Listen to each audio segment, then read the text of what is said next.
Let's absolutely simply go. Hmm? Is that simply absolutely everything? Correct.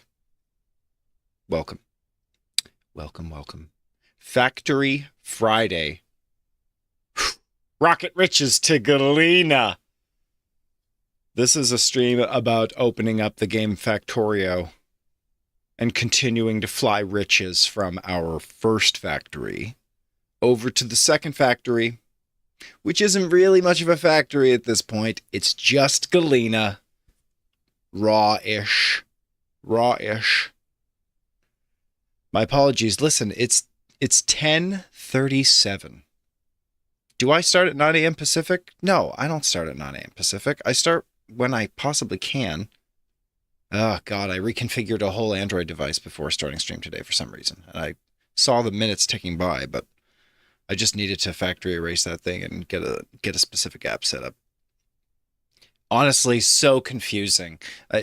My landlord requires that I have a phone number that I direct like the buzzer panel to. So like someone goes downstairs, they buzz the buzzer panel, and then it calls a phone number, right? But I don't like regularly have a phone number that everyone could access who uses this particular space.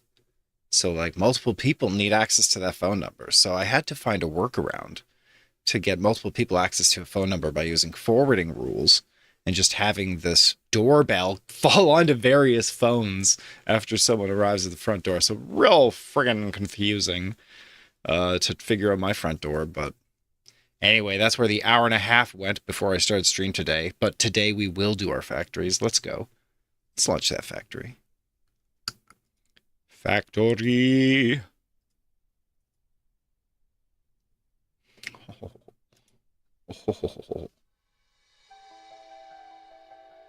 Oh, yes. Oh, yes. Oh, yes. Oh, yes, yes, yes. And Galena, though barren, we flood it with our own riches from the previous factory.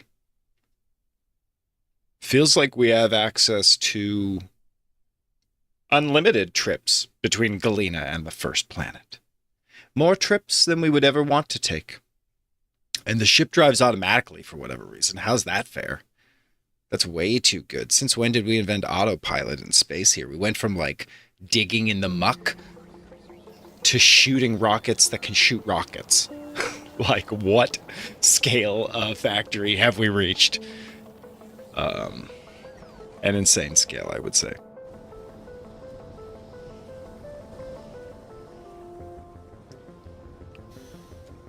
All right. I might just check those audio levels, but let me know if that game music's a bit too loud. That happens sometimes on the stream, and I'm trying to figure out audio levels, but that is a challenge. And let's see, how's my saturation levels here? This is okay.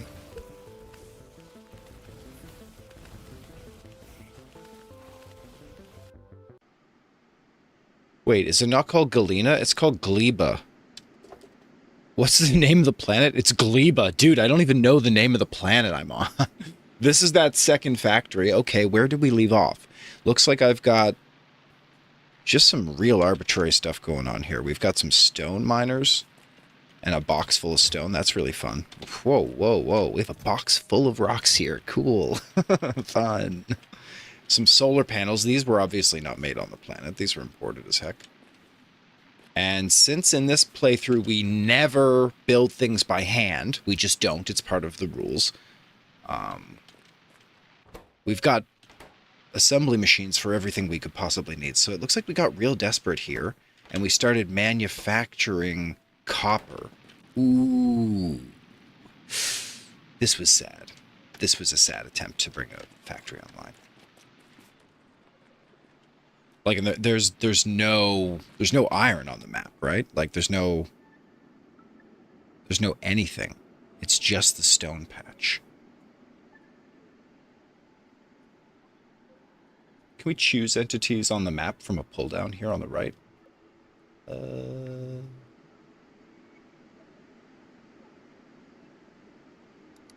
We can search for things, though. Ore. Nope. Stone. Yep. Oof. So, yeah, there's no ore out here. And there's these weird, dangerous... I mean, I don't know if they're dangerous, but they're like these weird corpuscles, some kind of weird living thing, a pod. Someone in chat said that this is like a brewery. So... I noticed that sometimes we get bacteria in our inventory, and then the bacteria, they quickly die. So is the unlock here to use bacteria? Let's see here. What can we build that's a little more interesting? This biochamber, made from the pentapod egg. That's what I was referring to here. Oh, my face is covering the recipes. Let's get my face out of the way here. Get my face out of the way. Okay, there. That's a lot better. Yeah, that's okay, right? Yeah, we'll move it again if we need to. Our death counter isn't available here. Let's get that going.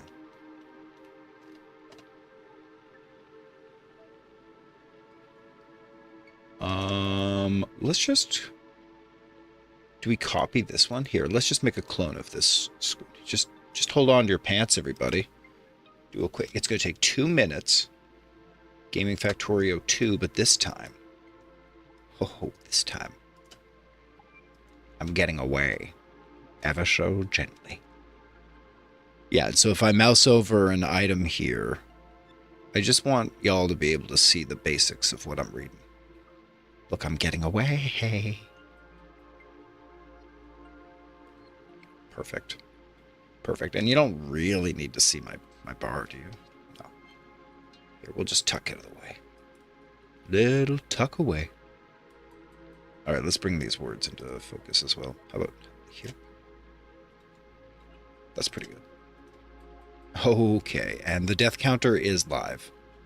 And embarrassingly high. What are we doing here? 45 deaths. We haven't died in quite some time, though. Been stuck on the planets here. Not really able to do much at all. Cool. Thanks for that. Okay, nice. Factorio 2. So, looking at these recipes, it's obvious we're going to build biochambers, agricultural tower, we need landfill, and spoilage, and steel plates for some reason. So iron is always a thing, right? Iron is always a thing, and maybe we can collect some up above, but it feels like our bullet ratios go down the longer we dwell up there. I think it's important for us to set up a larger space platform that collects more efficiently all of the iron up above, because otherwise, like, we're not generating iron here, and we're definitely not generating iron plates the way that our space station does, right? Like, check it out. Look, we just passively collect over time all the iron in the world we could want here. And how's the bullet supplies? Are we slowly running out of bullets? No, we're gaining bullets. And are we ventilating extra resources? Sure we are. Even bullets themselves. Listen, so we can just put these bullets on hold, since the bullet factories are absolutely full.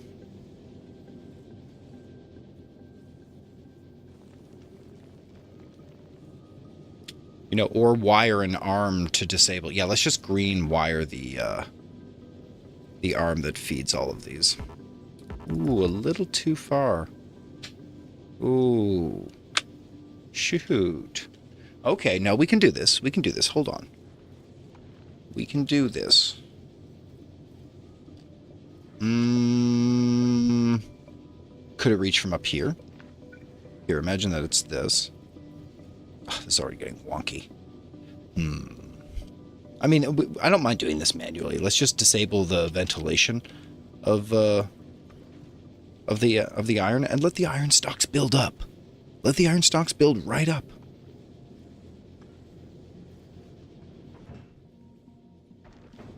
Yeah, and instead of venting iron itself, let it build up. I don't think there is any ventilation on iron at the moment, so should just be maintaining. 206.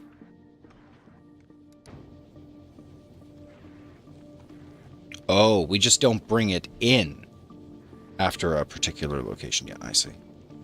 Oh, that, you know, we could fix it the same way here on bullets, eh? Look at this. We've got an inserter. And it turns on as long as I need bullets. Okay, so I don't need to ventilate bullets. I just need to stop bringing them in. Thank you. There we go. Whew, and the number was 2,000? Good heavens. Doesn't have to be 2,000 bullets. Let's pull that back. A little more reasonable. Gives us a bit more space in the inventory on the platform. Set it to 800 maybe. Let's just take a look here. 1, 2, 3, 4, 5, 6, 7, 8, 9,000. Looks like 1,100 was the previous setting. So let's just, yeah, 1,100. I trust the past. Dude, we're typing it in directly. 1,100 set. Check. Nice. Okay, so we bring bullets into the inventory as long as we have less than 1,100 of them. If we don't pull bullets in. Oh, what's going on this belt? Wait, this isn't the bullet input. Dude, this is the bullet input. Ugh, we wired the wrong logic. Here we go. Okay.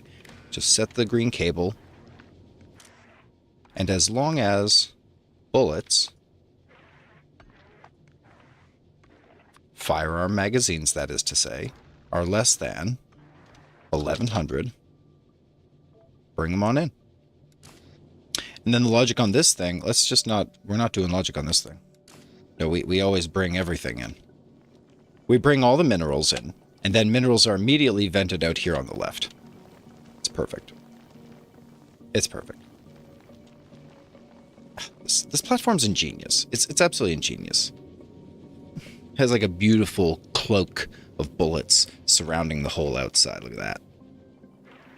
And you could see how we could extend the platform here. Maybe we even replace some of the empty space here with additional iron extraction, right? Like right now it's just bullets at the front with extractors, but imagine we got extractors all around. Am I wrong? Alpha platform is currently docked out at Novus, so there's still a chance to rocket more goods up here. Okay, we've disabled auto request. That's good.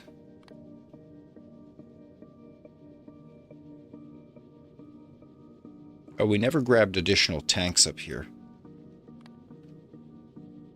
You know, let's let that happen.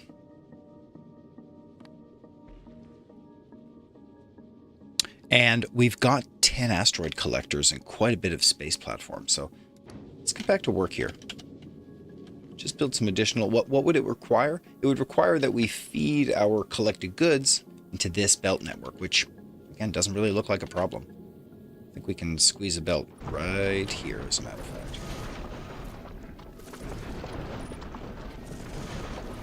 There we go. There we go. Oh, there seems to be a little issue here. Just have to cut this hole open. And maybe we have to jump that location. Listen, we could just relocate these two. Oh no, there will always be a fissure, right? There will always be a fissure here. That's okay. You use red arms and that completely solves the issue. Check it. There we go. And a belt. You guys understand, right?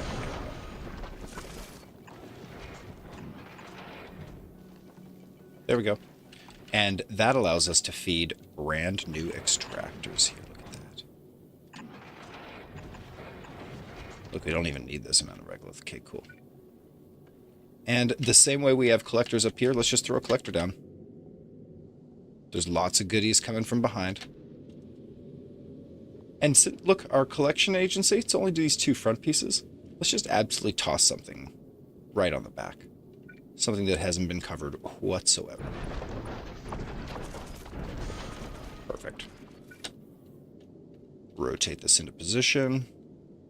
Like, it's perfect. And it could go behind, but I think this is more practical. While we travel, there's an opportunity to collect additional rocks from the destruction of this turret itself. So, let's go. Whoa, let's go. Already collecting. Let's go. Okay, I think I got these backwards. There we go. Wow, that instantaneously replaces. That's really sweet. Cool. Dudes, we're making money over here now. Oh, getting rich at the front.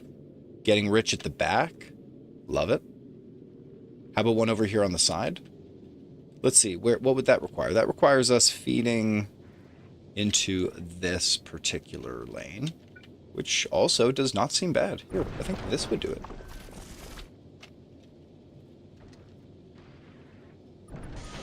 And it's about driving a side lane right here, all the way out. Wow, that literally just works.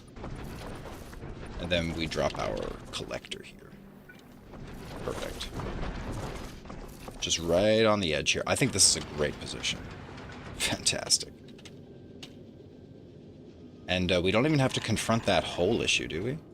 Oh, we do. We do. Do. And one red arm. Perfect.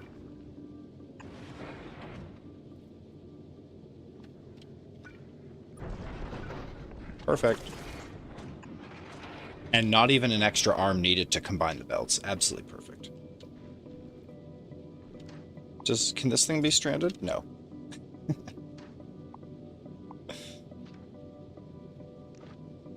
How do I cancel? There we go. Undo. My goodness. And how's power looking? I assume the grid is pretty reasonable. We only need to power these 4 little arms. Look at that. We're not even... we're maximum accumulator charge, so all the batteries are up. And we're just spitting up and down on the production. This is completely fine, yeah. That tells me that iron production... Look at that. Iron production, fantastic. Okay, is there a way to auto-drop to the surface? We're just going to send iron plates, but I would auto-drop. Oh, shoot. No, this is the wrong planet. My bad. Oh, no. Where does that thing come landing, I wonder? On Novus, yeah. Where does it land?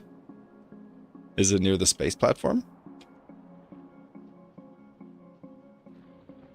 Yeah, is she coming in for a land over here? Yeah, here it is.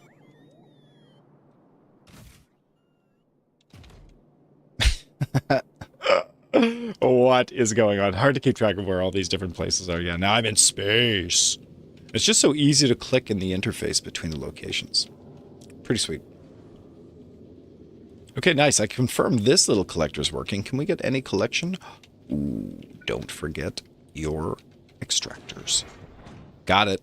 Okay, test it out. We don't need these 2 extra platform pieces, so let's trim those away.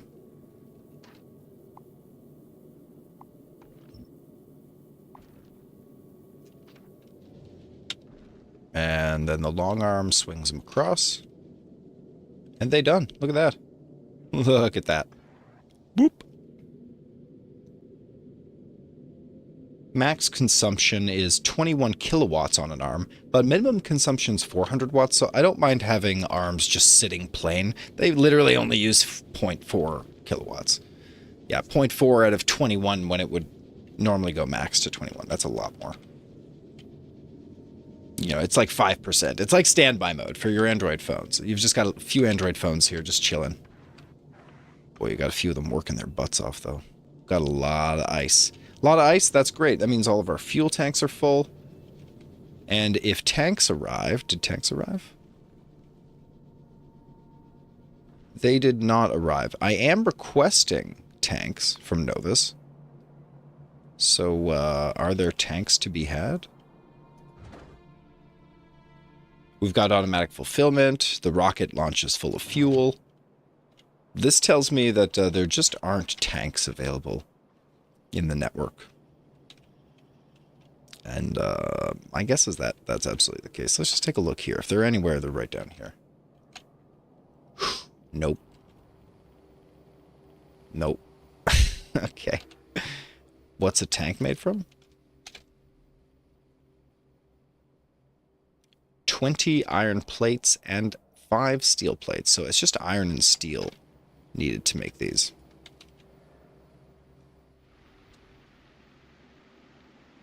Oops. Back to Novus. Yep. Oh, it's nighttime. That's why it's so dark. Oh, goodness. Yeah, let's see. I don't know if steel is on a belt yet. Yeah, here it is. Steel. Ooh, it doesn't go any further than that, but here we go. Steel and iron are here. Look, iron and steel right here. Let's just drop a little factorini. This will make tanks. Perfect. And we'll just bring in a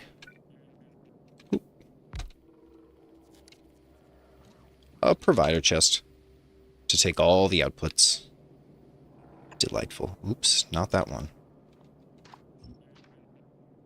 Just some simple arms to do the job on insertion here. One for the iron and one for the steel. Perfect. Okay, there's some power. Some more power. And an arm to extract. Perfect. Look at this. We're making tanks. Okay. We're making tanks, but they're not provisioned on the network yet. That's coming in just a second.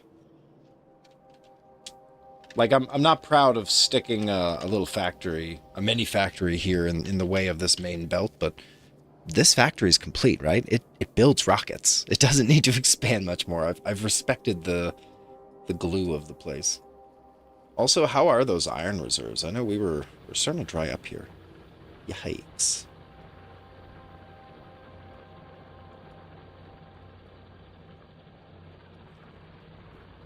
Oh, a little chamomile tea here is going a long way. No, there's still some. Yeah. We'll get away with the iron we have for now, I think. Let's just let the free collection in space continue. And as long as it's less than... Honey, go ham. 400? 400. Collect all the iron we can.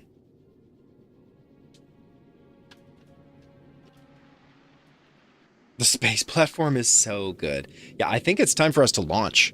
Let's head back to Gleba and drop down all the factory pieces we brought along. Like, what do we got? We got a whole drone, 10 roboports. We got 50 construction bots, 50 logistic bots, 100 solar panels, 100 accumulators, wild stuff. Iron ore is really not very valuable, to be honest.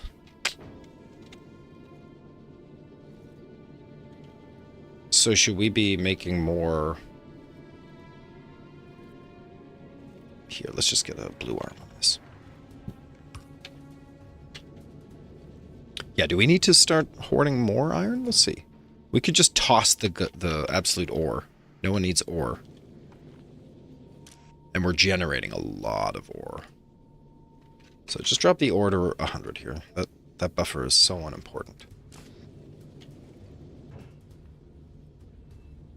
Yeah, just making a little extra room for some spare iron.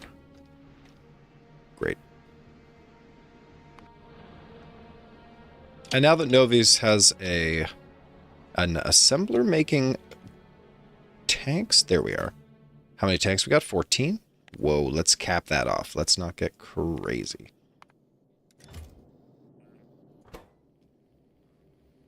It just needs more iron faster. Yeah, you got it. You got it. A second red arm, Professor. Just get that going. Yeah, why not? I mean, tanks take no time to build. We don't need many very often. And all the tanks that are being produced now, they're just being straight sent off to this rocket for an automatic request that will, in time, become available. So, sitting here on the surface of the planet reminds you, you're gonna need steel. That's gonna come from iron, hopefully, that we manufacture off planet. But it's gonna need circuits. It's gonna need spoilage and landfill. Like, just clarify, landfill is made from just stone. Fantastic. Fantastic. Yeah, just stone. Great. Okay, so that's power and the batteries. And how's the assembler storage? Do we bring any assemblers along? Yep, 50. Nice. 50 furnaces, 50 drills. Lots of pipes. Lots of belts, lots of arms, Lots of splitters. This is not lots of belts. Honestly, we could build a lot more belts than this. We're going to be iron thirsty the whole time. But I think we need circuits, don't we?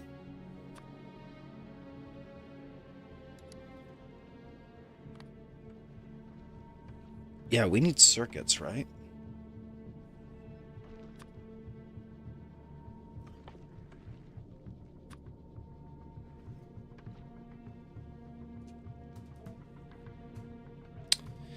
The green circuits aren't that important, but the red circuits are critical, okay? The fancy circuits are crucial, and some green circuits go a long way, but some red circuits go a really long way. And same as some blue circuits. Listen, we brought blue circuits, we brought gun turrets. We brought extra asteroid collectors and thrusters. I mean, we don't have to bring thrusters. It's just like, in case it breaks, we need another thruster. The spaceship will be abandoned if there's no thrusters. This is looking awesome. Yeah, this is absolutely a camping trip ready to go. Let's complete the requests on circuits and the tanks.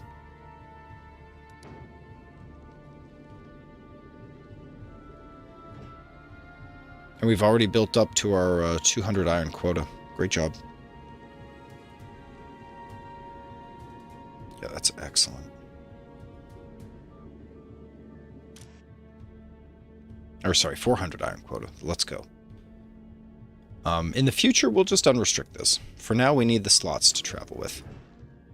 Waiting for these circuits from down on the planet, Novus.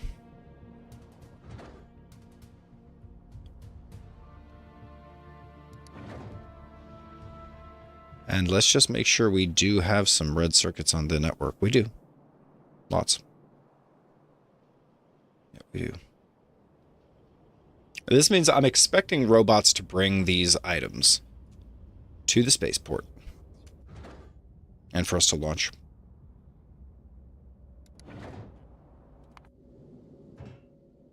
Yes, auto request. Yes, this group. Just give it time. Give it time. And those who were around a while ago will notice we don't make white potions. We don't do space potions on the platform anymore. We did, but we got desperate and poor, and the ship started to tear apart. So we needed to rearrange elements and reclaim platform. That's what allowed us to build this cape of bullets around the outside, ultimately, which protects our spaceship, and which generates the rocks we need to build more bullets themselves, and more rocket fuel. Ooh, ventilating goods. Ventilating. So much unused iron, yeah. Yeah, it is what it is. We're just waiting for these circuits. Looks like we're receiving a package. Looks like Novus is going to be launching storage tanks. Excellent. It's all happening. Can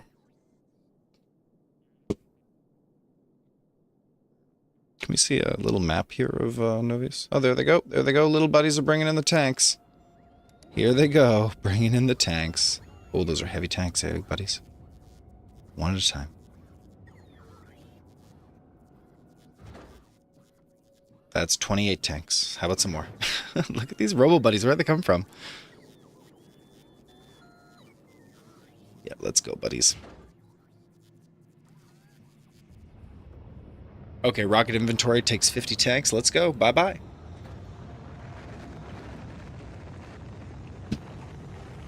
Ready for launch.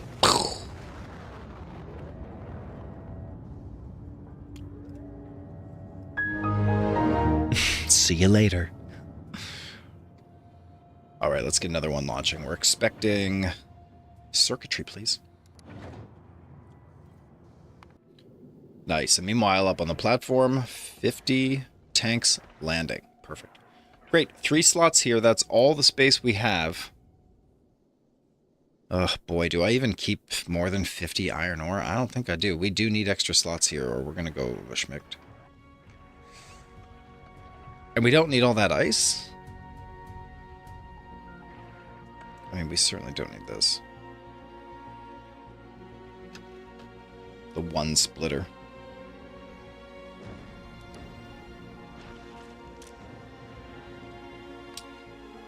Maybe we really don't need all of these little silly carbons all the time. That does provide fuel, to be fair, but... Oh man, you just can't. We don't have the space. This is a cargo vessel. This is a cargo vessel that takes us to and from. Sork Pleb Snacks, was up. Happy Friday, my friend. Happy Friday. Let's go factories. Let's go profits. Let's go get out of here. Okay, we got like 5 free slots here. I think that's enough to operate and have overhead. So we're just waiting for a couple deliveries. Let's take a look. Okay. I guess the rocket's second launcher needs progress here, but we're ready to launch some extra... some circuits. Bring those circuits over. Okay, because what's the order of operations here on the new planet? Basically nothing's going on, and we need to establish iron production somehow. Is it these agricultural towers? It plants seeds and harvests mature plants.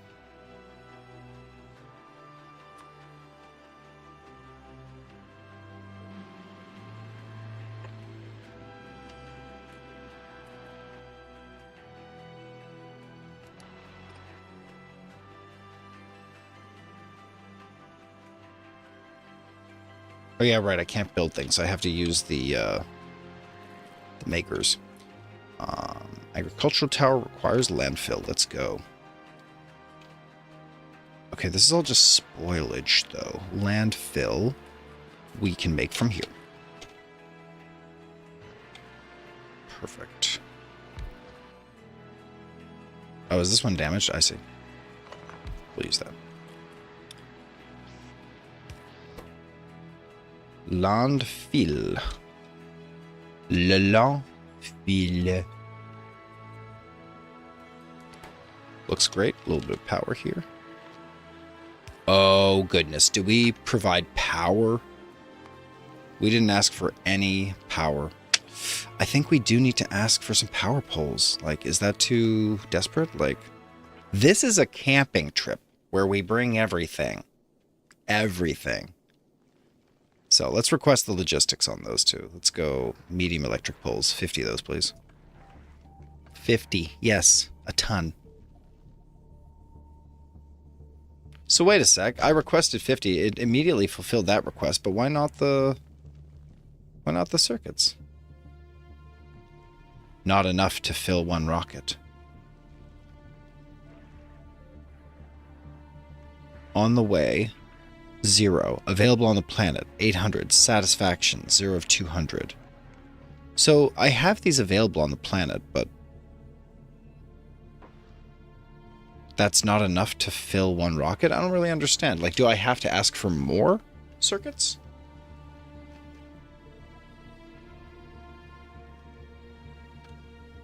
Interesting.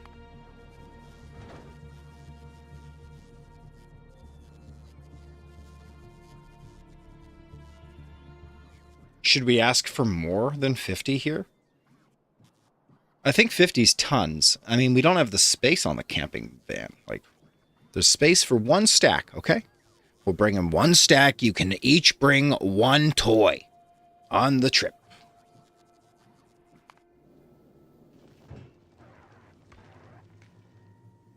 Cool. Okay. Yes, very good indeed. This is, like, do I not get to bring circuits?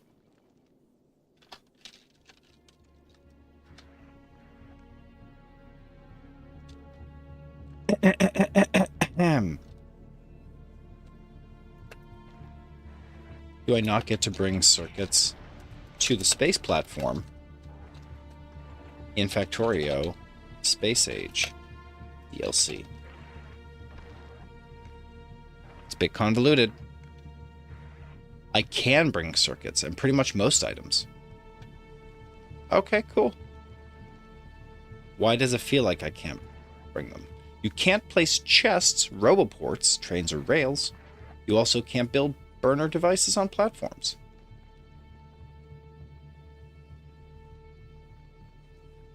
You must send circuits via rocket payloads.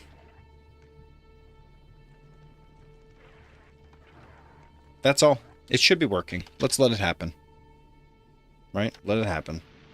Right on the surface of Novius, you should see that. Okay, and now landfill is producing. We love this. Drop it into a little output here. Looks great.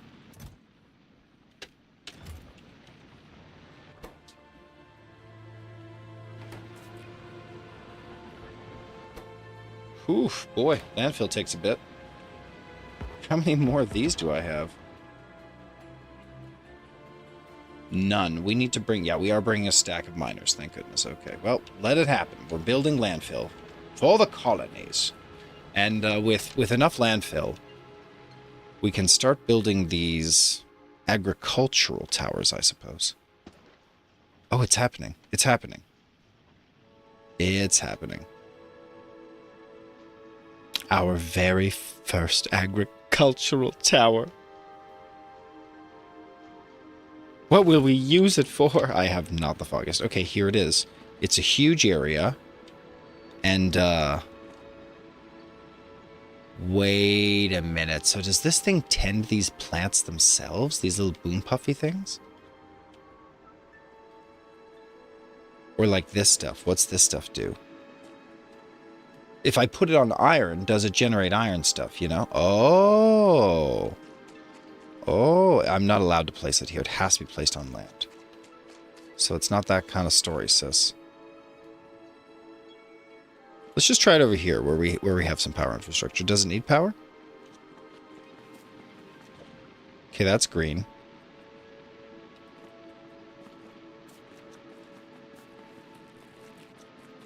Like, is it just because I have to be close? Can I place these in water? No, I just can't place it in the swamp. Got it. Okay, well, this looks profitable. What about right here? Does need power. Got it.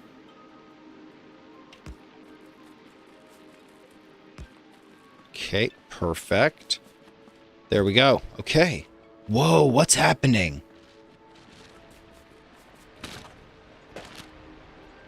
Okay, it said it was going to tend plants, but it looks more like it's just destroying everything.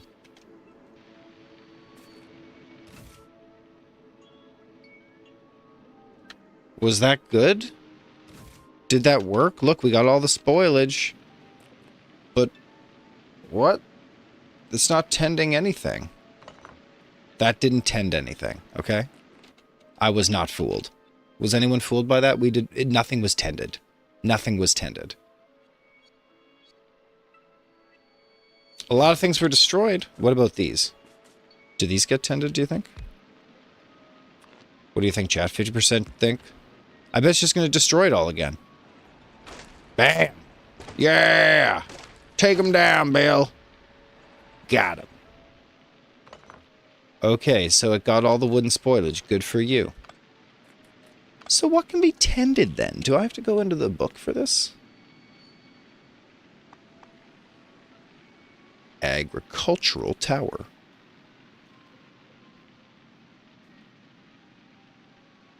Right, so it accepts Yumako seeds, jelly nut seeds, and tree seeds. Okay. It accepts seeds. You got it. So we will place some seeds.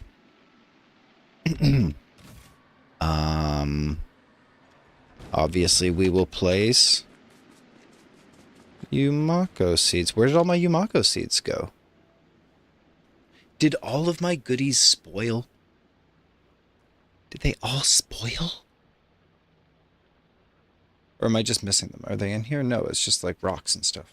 And a ton of spoilage. And there's no Yumako to be found anywhere here. Like, what's going on? Okay, we're out on a little journey then to get some seeds. Who's this? Teff Lily, the string fronds. Spoilage and wood. Spoilage. These are dangerous, right? Spoilage and wood. Spoilage and wood. What about this? Spoilage and stone. Just let me look at the map. Can we figure this out kind of more systematically? Here we go. Some good stuff down here. This has to be something, right?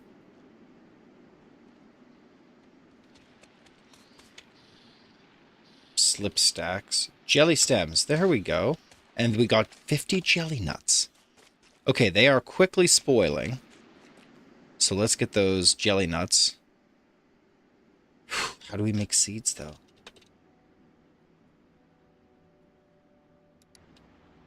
I can't plant the jelly nuts, can I? Do I have to go to the book for this? Jelly nut seeds. They can be planted on jelly nut soil. Oh, goodness. I see.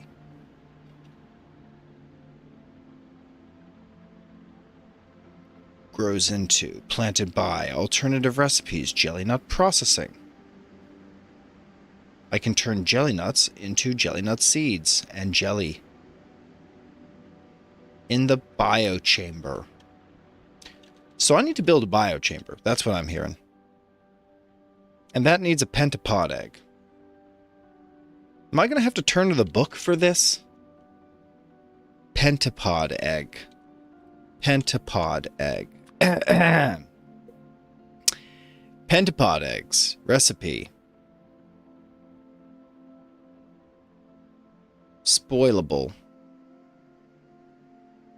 Big, mature, regular pentapod when it spoils. Oh, goodness. So if you don't use your pentapods, they turn into monsters. Good God. Okay, it is crafted on gleba. It is made in, a biochamber. So what happens if there's like an extra pentapod? Do I have to dispose of pentapods?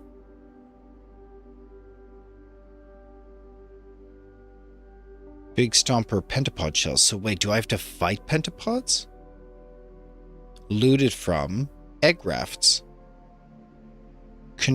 Contribution to nearby attacks at current evolution factor. Whoa. Small egg raft. Used in biochamber. Unlocked by biochamber. Made in biochamber. So we need to make a biochamber. But you need a pentapod egg to make the biochamber. But you need a biochamber to make the pentapod egg. I don't know about this. Illogical loop. Short-circuiting. Ah. So which came first, the biochamber or the pentapod egg? It's the classic chicken and the egg question. I mean, just saying. Which came first, the biochamber or the pentapod egg? Which comes first?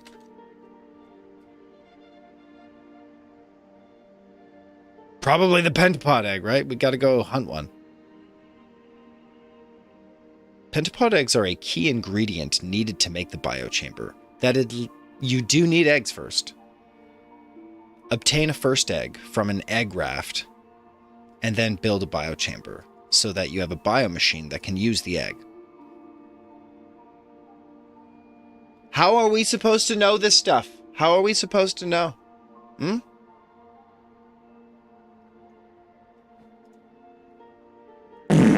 That's what I think. That's what I think. It's crap.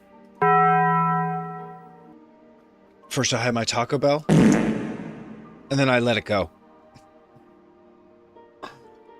Oh my goodness. Let me get a chair.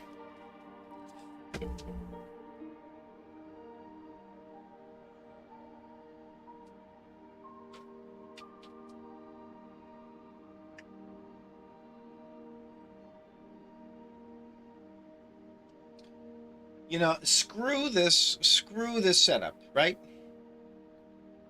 They're just going to give us no instructions on the pentapod egg. We're just going to figure that out. Like, what the Where's the pentapod egg? Annoyed. It's snack time. I'm getting peanuts.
Okay. Great job, everybody. Let's get that pentapod set up.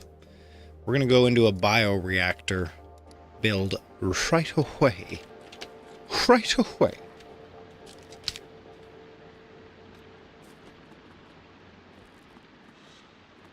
Yeah, let's just take a look here. We need an assemblone. It's going to make us a bioreactor. We didn't already set one, did we? We did. Here it is. It lacks nutrients and pentapod eggs. Landfill is the key ingredient we're waiting for, so let's check that landfill production. 36, hardly anything.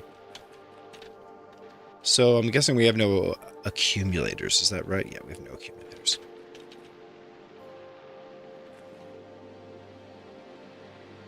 Are these long, long nights on this planet? Let's check the power grid. Oof.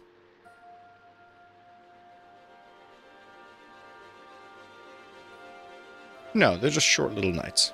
Boop, boop, boop. Short little nights.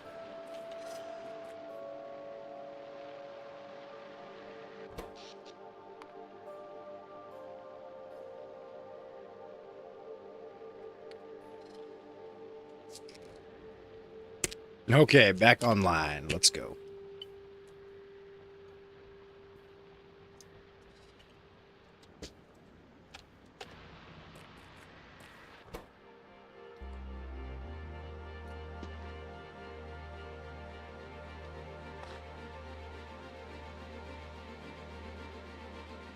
Oh, we had nutrients lined up here and they all rotted. That's so sad. So nutrients, then the pentapod egg. We need enough for 2 pentapod eggs because I think you get 2.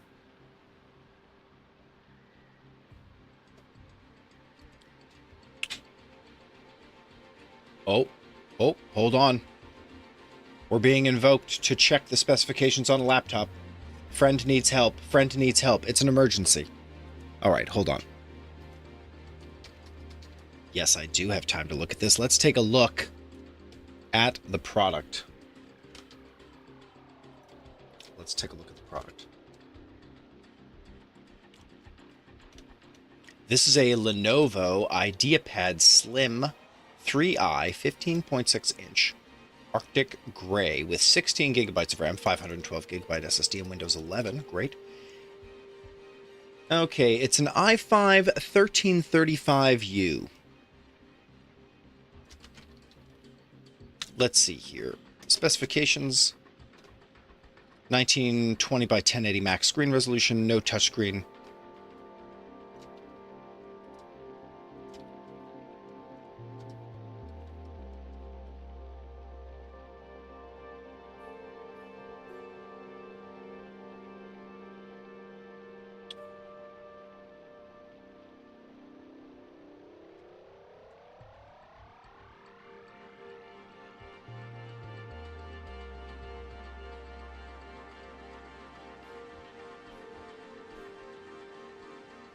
RAM looks good, 4800 megahertz LPDDR5.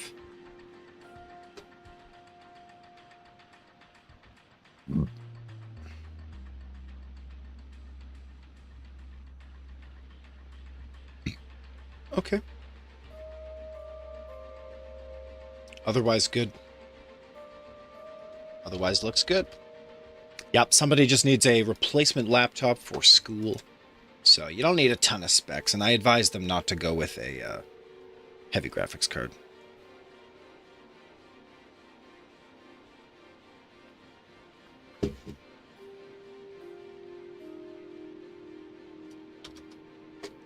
Oh, they wanted a touchscreen. Oh, they can't do that laptop. I see. They're telling me they can't do that laptop. That laptop does not have a touchscreen. Not good enough. That is not good enough. Yeah, okay. Interesting.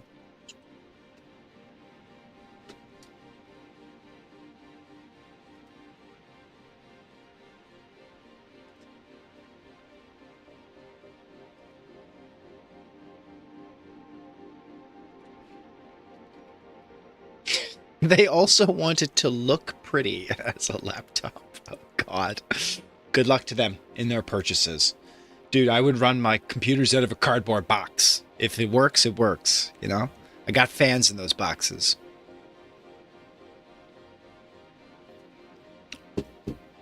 All right, you heard the man. We need some pentapod eggs, and we need some nutrients. Whoa, and we need green circuits. This is not a go without green circuits, actually. So let's get the green circuits ready. Speaking of green circuits, all of our requests were denied for circuits. I don't know why that is. Not enough to fill one rocket. Problem receiving circuits. Not enough to fill one rocket.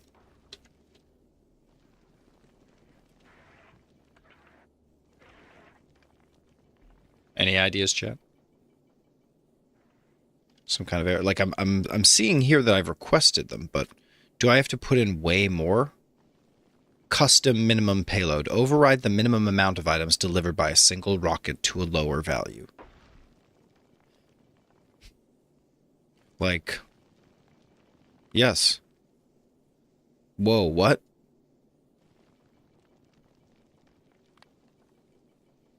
What? Override the minimum amount of items delivered by a single rocket to a lower value.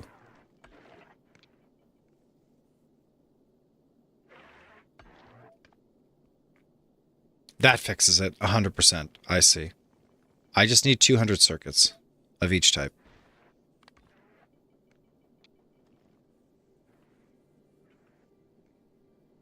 Or 100 in this case. Okay, that seems to have fixed the error. And we do only have 3 slots here. Like, let's build circuits, though. That's essential on Gleba. Drop down one of these. Let's see. What is this? Circuits. Copper. Perfect.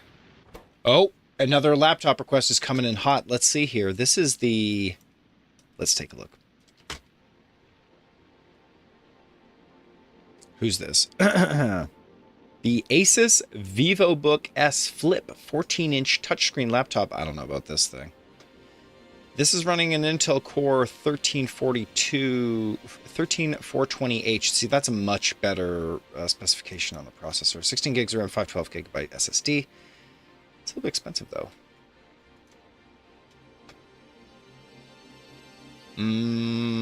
60 hertz refresh rate, good enough, I guess.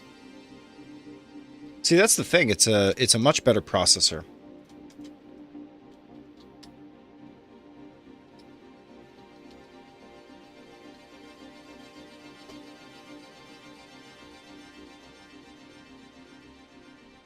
It's just Intel integrated graphics, that's fine. No wireless display. No card readers. Bunch of USB ports.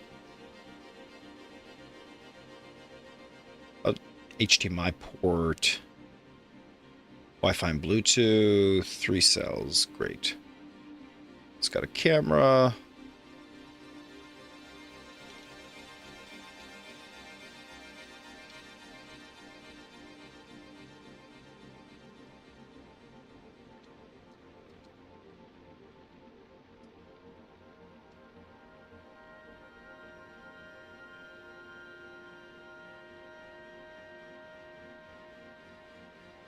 It probably has a microphone, right?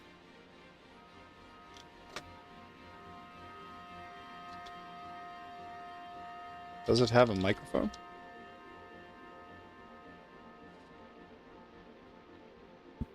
Yeah, it does have a built-in array microphone.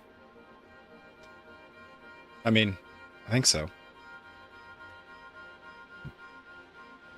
This is one of the newest thin and light laptops from Asus. It's called the VivoBook 14 Flip. Now this form factor by itself isn't anything new. We've seen the very slowly, which is actually nice. It's one of those machines where you can get some actual work done throughout the day with just one charge, and this 65-watt charger that it comes with, it recharges this thing just over an hour, so you're good to go for the whole day. So Fast to charge. So these things should be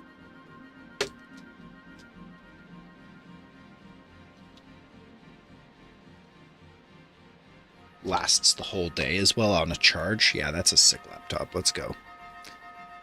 tiny performance machine.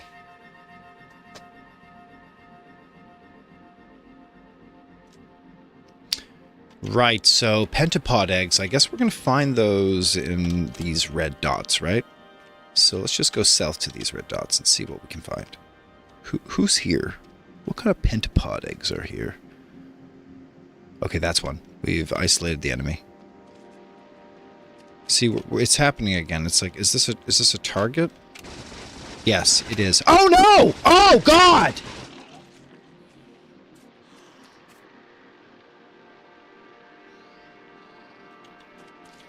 Okay, we got the egg. We got the egg. Run! Run with the eggs. We need nutrients. We need nutrients right away. Okay, are these nutrients? No, that's not nutrient. No nutrients there. How do we generate nutrients? How do we generate nutrients? Excuse me. Nutrients come from spoilage. Excellent. Made in various things. Great. Nutrients come from spoilage. Excellent. So let's get the nutrients. We have the pentapod egg. I can't believe we did it. I can't believe we did it.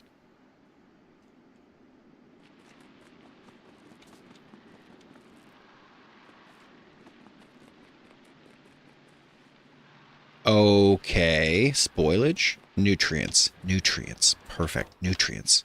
Is the egg still good? Very good. The egg is very good. There's no power. Is there like a refrigerator where we could tuck our eggs for safekeeping until we hatch them?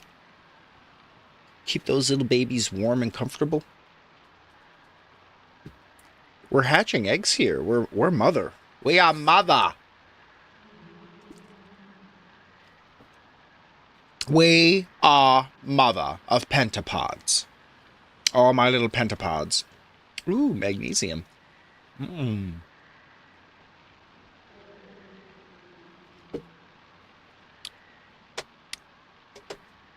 Okay. Pentapod egg, go. Nutrients, produce. Oh, they spoil very quickly, though. How many do I need for this? Bioreactor requires 5 nutrients. Got it. 3, 4, 5. Got it. Okay, there we go. Then we tuck the nutrients in, and that's enough. Hey, bioreactor. Okay, okay.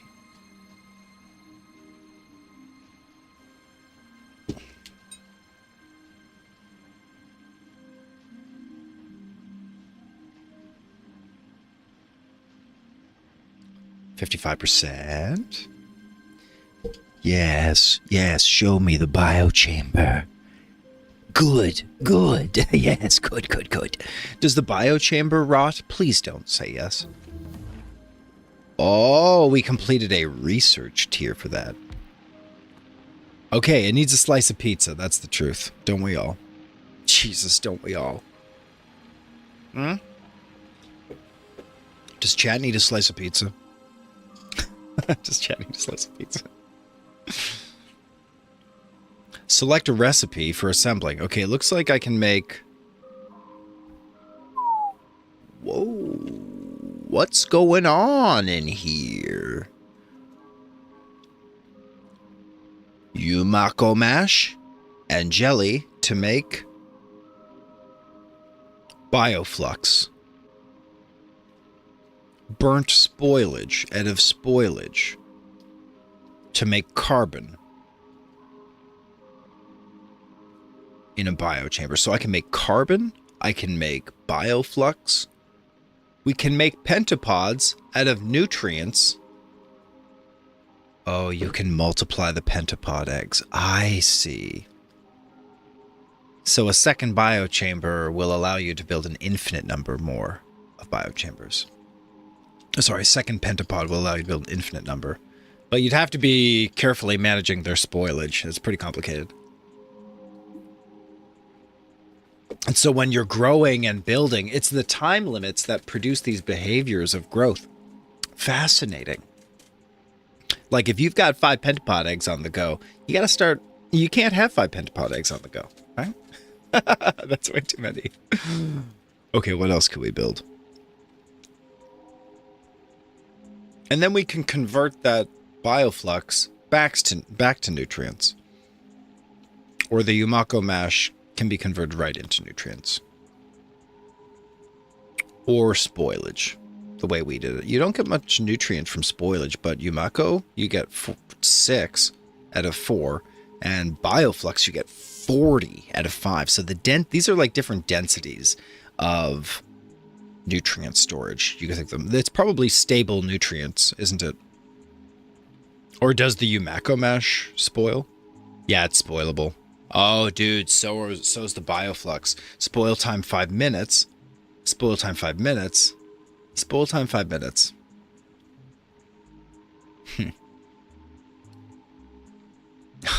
And when you generate nutrients from spoilage, the nutrients come out 50% spoiled to start. That's why I was getting so duped. So you only really have 2.5 minutes of spoilage on nutrients produced from spoilage. It's weird that spoilage is both the noun and the property of being spoiled. Unfortunate. If we could get copper bacteria going, though, think about that. Get these Yumako mashes producing copper bacteria. What do you guys think we do with the bacteria? Let's see here. I just see bacteria as products, not as inputs anywhere. Iron bacteria. Oh, look at that. Jelly nut seeds. This is jelly nut processing. So, do we still have our jelly nut? Oh, yes, we do. Oh, holy crap. Okay, so there it goes. And what do we do? What does it take? Does it need nutrients or whatever? It needs nutrients. Yeah, okay, so here we go. Let's get that spoilage nutriating. Now, nutrients produce spoilage, so you can just keep shoving spoilage into this machine, right? And just keep cycling it so that there's always nutrients, a stream of nutrients.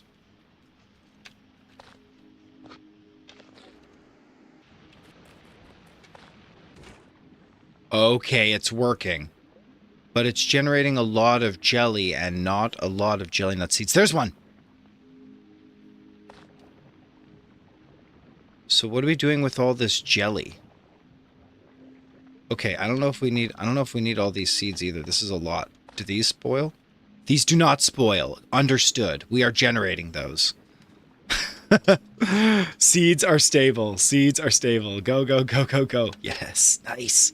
All right, we ended up with 3 jelly nut seeds out of that stack of 50 jelly maggots. I mean, they're called jelly nuts, but seriously, they look disgusting. And we can even eat a couple for a little speed boost, you know? That's nice. Woo! Woo! Woo! Great work on that. Great work. So what are we doing with all the jelly?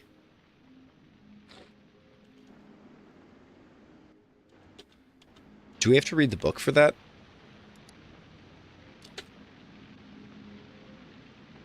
Whoa, rocket fuel from jelly with water and bioflux. Holy crust.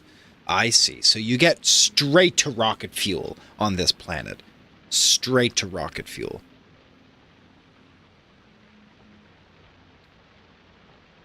So we could be planting our jelly nut seeds at this point. Here's jelly. Jelly is a fuel. It grants bursts of movement when eaten. It can be burned inside of all these different burning items. The heating tower.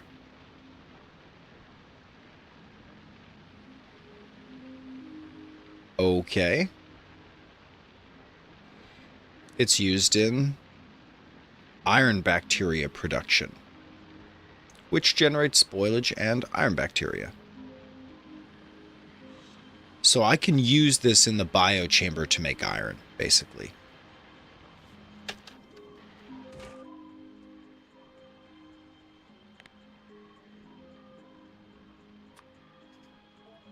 And then I just stog this thing full of jelly and nutrients, and we just call it a day, right?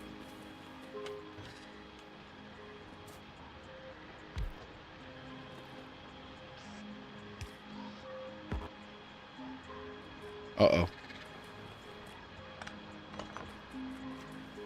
Give me some power here.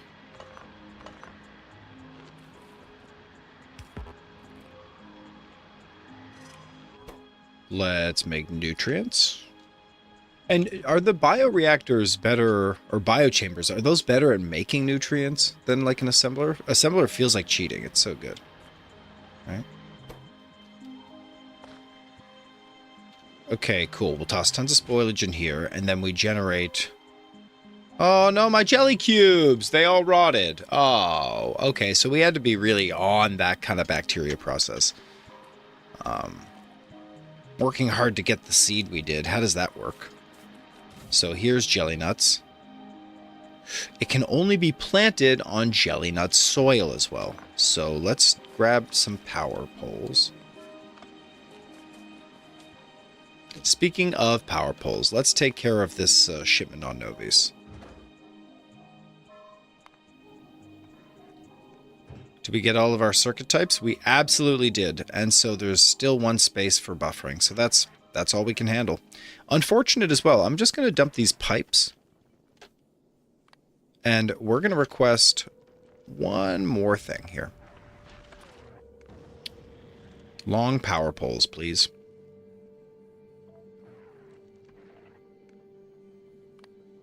Yep, let's launch those up.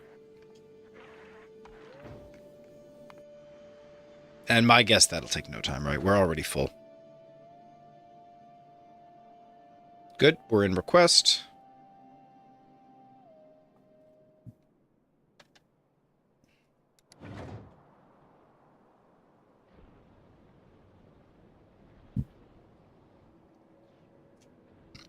Oh, here they come. Little buddies. Oh no, that's not them. Who's bringing these things? Is it you? Oh, yep. Here we go. Bring those power poles. Nanobug. Hello, Mr. Nanobug. Happy Friday on this finest Friday. Happy many finest Fridays.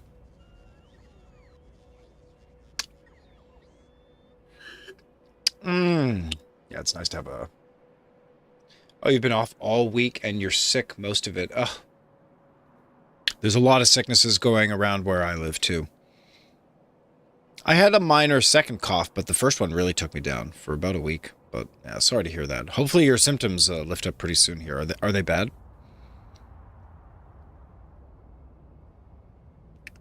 All right, are we launching? Let's launch.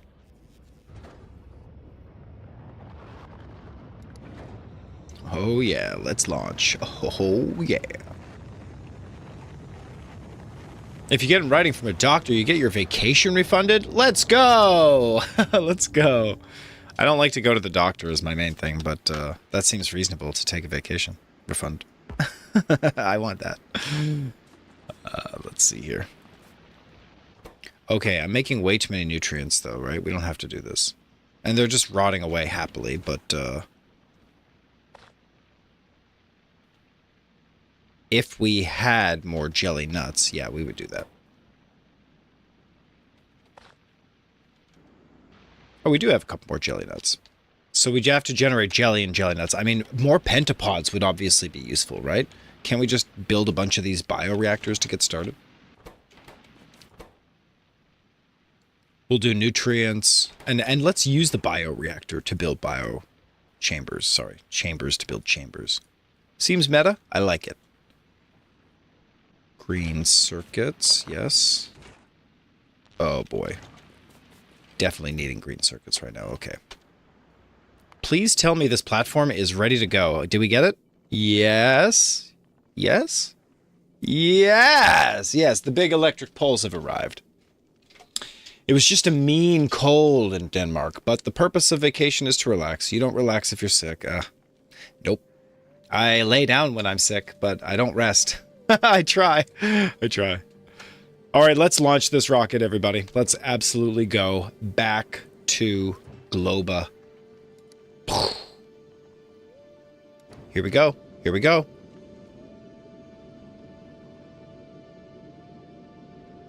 Here we go. Spooky music up.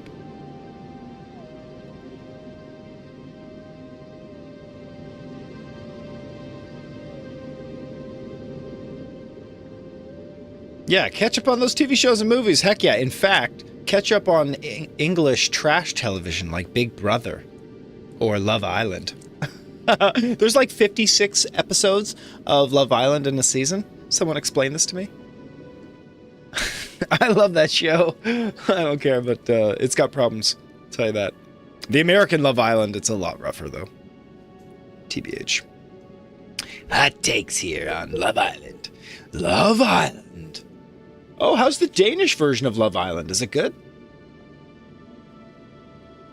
The American version is not good. It's not good. Actually, they released season 7, and it's okay.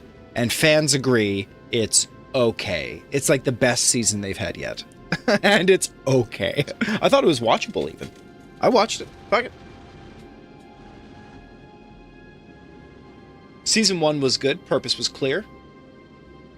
Guess that's why it took them 5 years to make season 2. Or maybe no one wanted to host it, or maybe it was a bit cruel. Like, there's a lot of reasons not to do this stuff. Okay, we are almost a third. Yeah, we are easily a third of the way on our way to Gleba here. No damage yet. Safely dealing with all the threats. Bullet supplies are very good.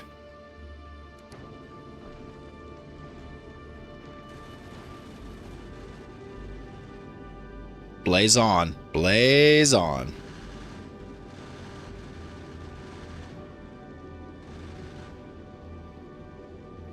It wasn't like regular reality drama? What do you mean?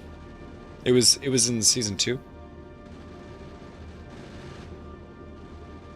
Because for sure, like, Survivor is a show I watch that has changed a lot in its production. Big Brother has changed a lot in its production. Not necessarily always for the better. But I don't expect seasons to be the same. Honestly, Survivor didn't get good until, like, after season 38 or 39. And I you know, it's not like I've been watching Survivor since the new millennium, but when I started watching, probably 2016. And it's not like I just watched the new seasons. I went back and I watched a bunch of old seasons, and it's bad. There's a lot of bad old Survivor. And you said season 1 was good of Danish Love Island. It was about finding love, dating, and the participants really focused on it. Season 2 is just reality crap like all the other two. Oh, you just hate that it's casual, hey? Is that what's going on? It's not about the connection. I agree. That frame of whether this is a match or not, it totally determines the outcome of these seasons. It changes the demeanor of the contestants, and to my mind, some people work well on that page, and other people work well on the page where it's much more casual. But it's like, it's very polarizing, season to season, even in Love Island UK. You hate them creating drama for the sake of creating drama. I agree with that. And sometimes it makes great edit, but that's awful. That's awful, right? It's fake at best. Like, it's fake at best. To call it reality TV is so ironic, right? I don't think there's much reality going on. And they're all trapped in a house. It's so weird.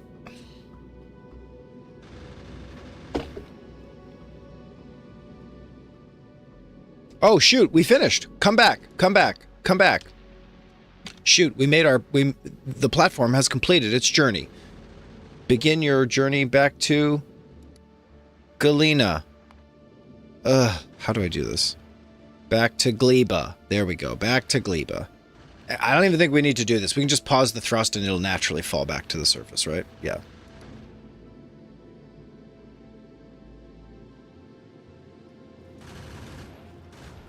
Okay, and this guy, we need to remove the...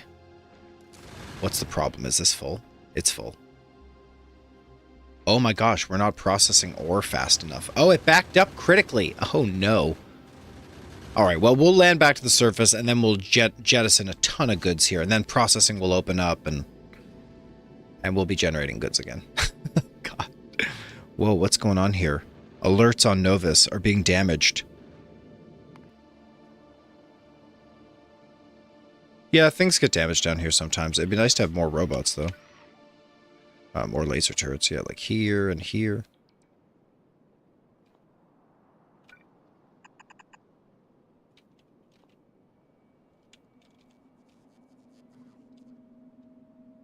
We could connect these networks. Honestly, I am not against that.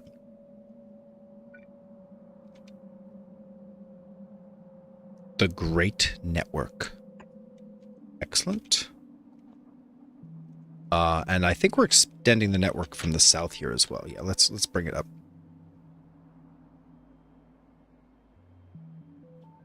Boop. And from the north, we'll bring it down. Oh, yeah, right. These ones can't be expanded. They have no agency because there are no robots to expand them. My bad. Okay, and here is where this goes. Excellent. All right, space platform, send down your goods. Send down the transport belts. Oh, yeah, send it all. We'll keep the storage tanks up here.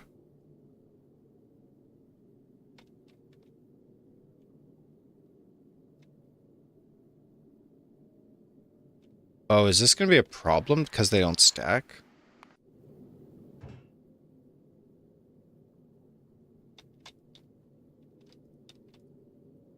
I don't know what I'm doing with control-click here.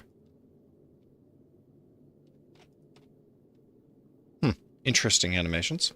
Survivor, is that where they're on an island in teams and they compete against each other and they starve in the heat? Yes! And it's always in Fiji now because Survivor has a permanent contract with the government of Fiji to access some of these islands.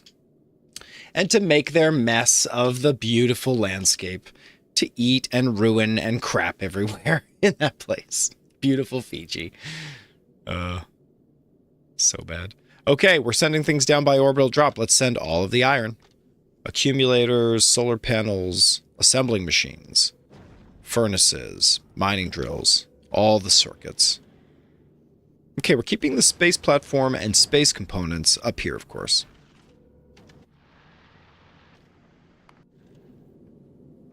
Oh, but Alpha Platform's not processing goods anymore. Why is that? Why is that?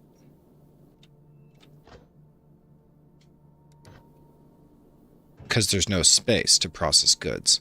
So I have to keep flooding these things out, eh?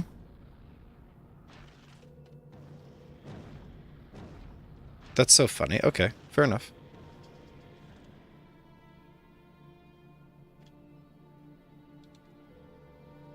I guess just way too much built up. If you ever have more than one of them, it should be purged from the inventory, is the truth. We got too rich on the journey. Like, there's way too many goods built up. How are we supposed to manage this? Yeah. And iron ore will come out of that, but... we're just going to launch a ton of crap off the spaceship. These aren't working, right? Because the belts are flooded. Oh, goodness. Ah. So watch this. This is a quick fix. Very easy. Oh no, there's no arms on the place. We dumped all the arms. That's very unfortunate. You can't dump all the arms. You can dump the power poles. You gotta keep the pipes. You can dump all the logistics.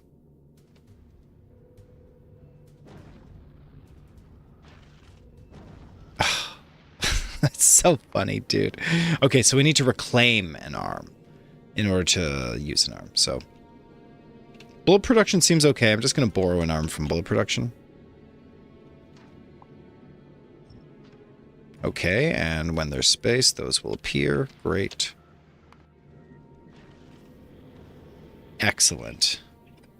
And now we will simply take a ventilation approach. There we go. See, even moving 2 items off of this rotating belt frees up the entire operation. You call it the Robinson Expedition here, and you're on the 25th season. The Robinson Expedition! Oh my gosh.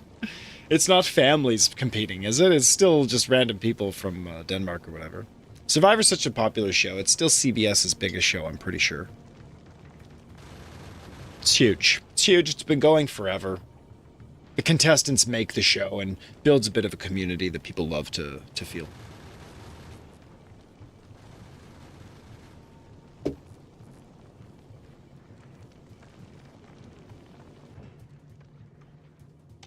Okay, it'd be nice to have a faster flush there, though. But this is working. It does move all the belts. And eventually we'll get this backlog flushed out, right? Yeah.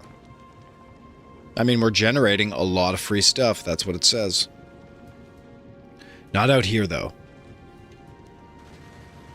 We're actually kind of thirsty for goods out here, I noticed.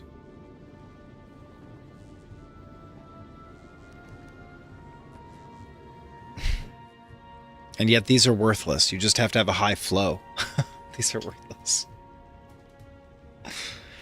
And you've had the same host for 20 years. Yeah, that's what makes the original show so iconic in Survivor. Jeff Probst is still hosting now on season 49. It is season 49 of Survivor.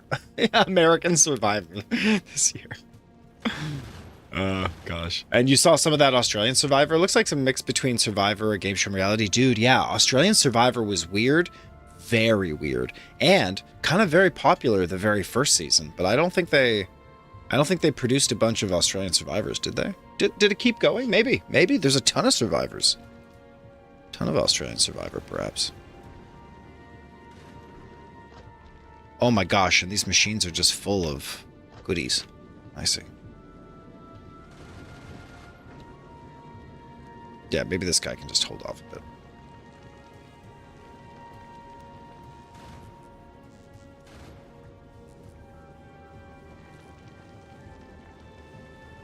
Uh-oh. The lockening up is happening again. The lockening up. There's still goods rolling in all the time up here. Do I just need to trust that eventually it'll clear out? Like, is this just fine? It's just fine, right?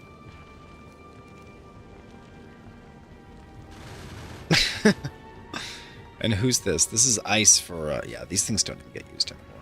Let's just delete these. Here's some belts. We really do need belts up here now that we've purged them all.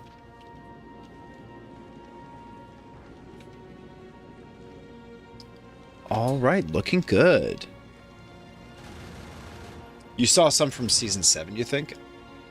Whoa. So it is still going. Let me just check. Yeah. How many seasons of Australian Survivor do we have? Sheesh. Because I kind of thought that wouldn't go anywhere because it was brutal. The first season was brutal. It was good. It was like highly watchable, but you could tell that it was bad for the contestants. It has 13 seasons in total. The original run had 2 seasons, and they were separated by 4 years. Jeez. And then the show was revived in 2016. Yeah, no, that's what I thought too. It's like, it was rough, and it was hard to keep that interest going in Australia. Australians are just so much more intense than Americans, right? They're not getting off on the same level of intrigue. Australians need to be a touch more intense, and they're used to surviving anyway. Like, everything in Australia is dangerous, right?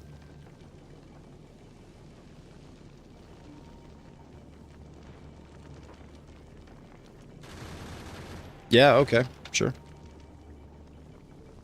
Okay, I think we might have reached parity here, and the system could self-sustain, perhaps. Let's see.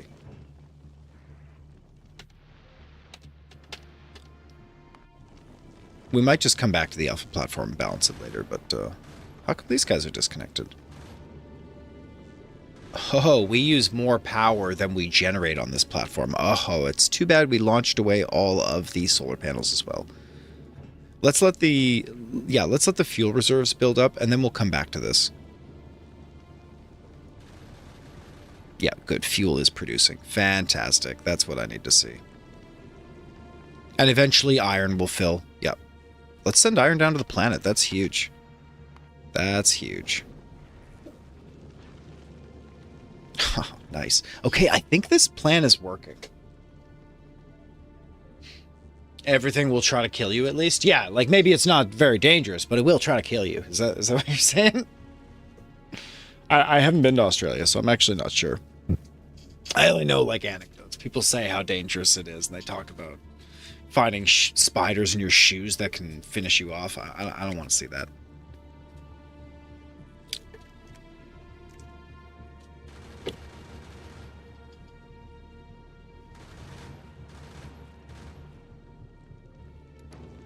Okay, I hope we remain bullet neutral here. Ooh, are we going to get these? Yeah, look at that. Whoa.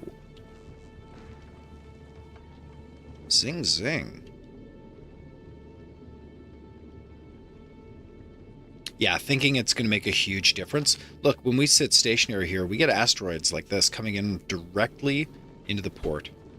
And in our previous design with bullets only at front, this just tore the ship apart completely. Okay, looks like we're starting to reach a little bit of stability here. Power stability. Now that the arms are finished, all the extra running around here. Oh man, there's so many dangerous animals in Australia. Like, there's a couple here in Canada as well. We've got a couple poisonous spiders that'll finish you off for good. That's for sure. The forests here, and most of the time in Canada, you'll know what's going to kill you because it's huge. Like, it'll be a bear, or a coyote, or a cougar. You know, you're still dead. You know, you're still dead.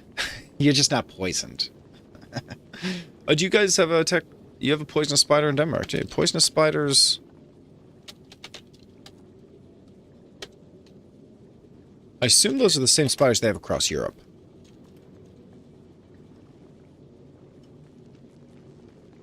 Because most of your insects have been eliminated anyway. Thank goodness. The European black widow. Oh yeah, this is what we've got in Canada, the brown recluse. It's a necrotic bite in a small minority of cases, creating a skin ulcer, and most bites heal normally. This noble false widow is starting to catch on in the UK, Ireland, France, Spain, Portugal. Pain and swelling with the bite, rarely serious, medically significant only in a minority of cases. So most of these spiders aren't even that, you know. It's the European black widow, which is far and away the most significant. Severe muscle pain, cramps, sweating, nausea, and high blood pressure, and deaths are extremely rare, but you'll know you've been bit. It looks like you fell for an urban myth. Oh, man. No. This is ChatGPT. This is not information. This is not reality. I don't know. I don't trust what I read. I'm just saying it's another anecdote. Let's not decide yet. Let's say humans don't know, or humans plus the robots don't know yet, I guess. Look at this. Yeah, fantastic. Fuel reserves are skyrocketing. We could probably launch back to home here and do another refill on this thing. Honestly. It's generating gorgeous amounts of iron plates. We just keep flushing those down for free to the planet's surface. And if we need bullets, we flush those too. Heck yeah.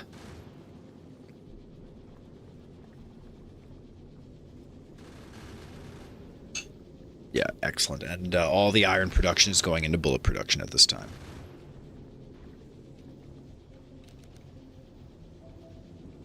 But one of my furnaces wasn't set up there. Nice, okay. Great workspace platform collector. So now we're just totally neutral on iron and net positive. Net positive on iron products. Oof, stung by a hornet last year. Yeah, probably those poisonous spiders could kill a human baby. Yeah.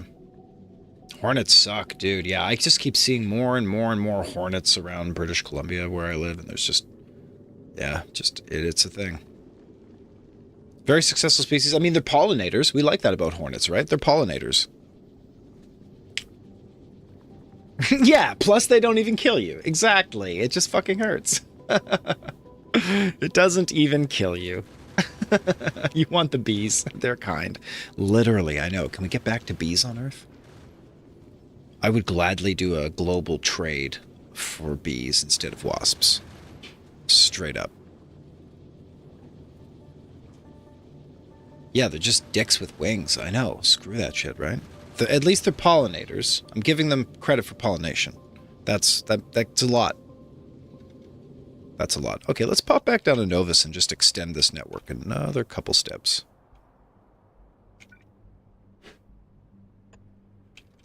Okay, a little power here. Oh, that was fast. Wow, who filled that order? Holy.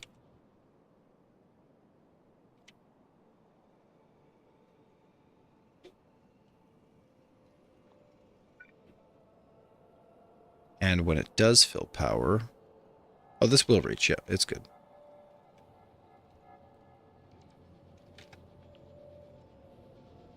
Here she goes. All right, space platform. Good. Send another bit of iron.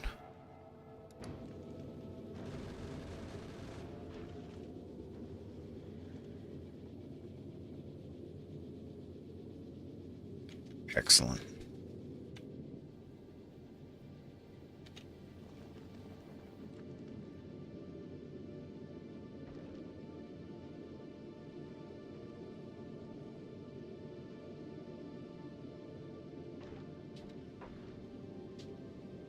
Dang, this is profitable. Yeah, we're just raking it in up here. I think we send it back. She's done her job. And we really don't need these additional products here. Like, let's just drop all this to the planet, and we'll head back and reclaim. Don't need this assembly machine. We'll leave these gun turrets as well. Yep. You know, we'll leave the gun turrets, and I'm also going to leave a few hundred bullets. Screw it. All right, let's go. Back to Novus. Whew, let's go.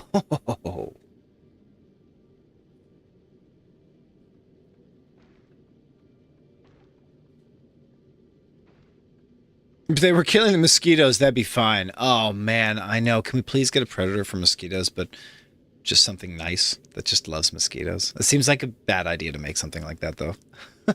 Like, in general. We're already screwing with mosquitoes on the global scale, is my understanding. Like, we're releasing huge amounts of genetically modified mosquitoes all across South America, and especially through Central America, to prevent the movement of a separate mosquito that carries a flesh-eating disease from South America. It's casually. Okay, here we go. And let's see, this time, when we get to the halfway point between Novus and Gleba, let's just turn off the thruster, see if it falls to the right planet. You know, based on the force of attraction between two masses. Do we do whiteboard here? We just do paint, right? Yeah, based on the force of attraction between two masses in physics, you can say that the force on one to another depends on just the distance between the center of their masses to start with. So imagine that we just label these up and we call this, like, I don't know, M1, planet M1.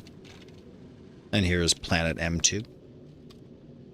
And planet M2 has a much bigger mass, but that doesn't change the equation for the force between them. It's always given by this universal gravitational constant G multiplied by M1 multiplied by M2, and then divided by the distance between them, which we'll call R to the power 2, R squared.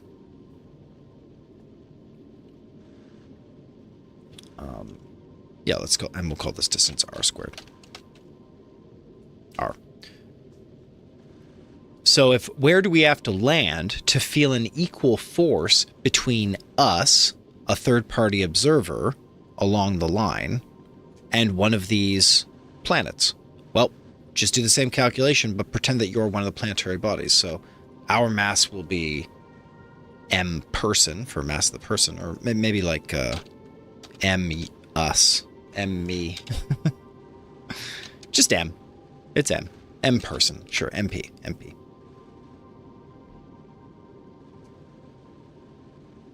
Nice. So the force we feel on this side is F equals G M1 MP over, and then it's the distance to planet M1, which we'll call X squared.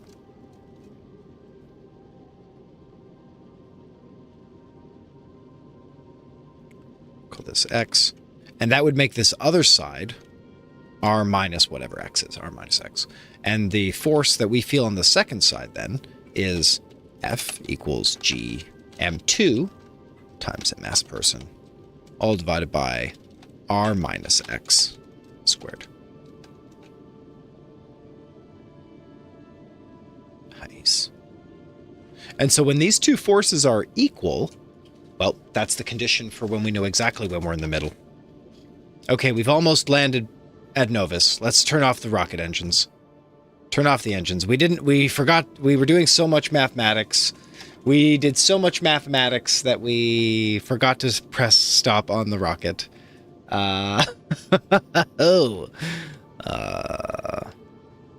Is there an online LaTeX editor we can use that's better? Nice. Can we just start going? Let's just go.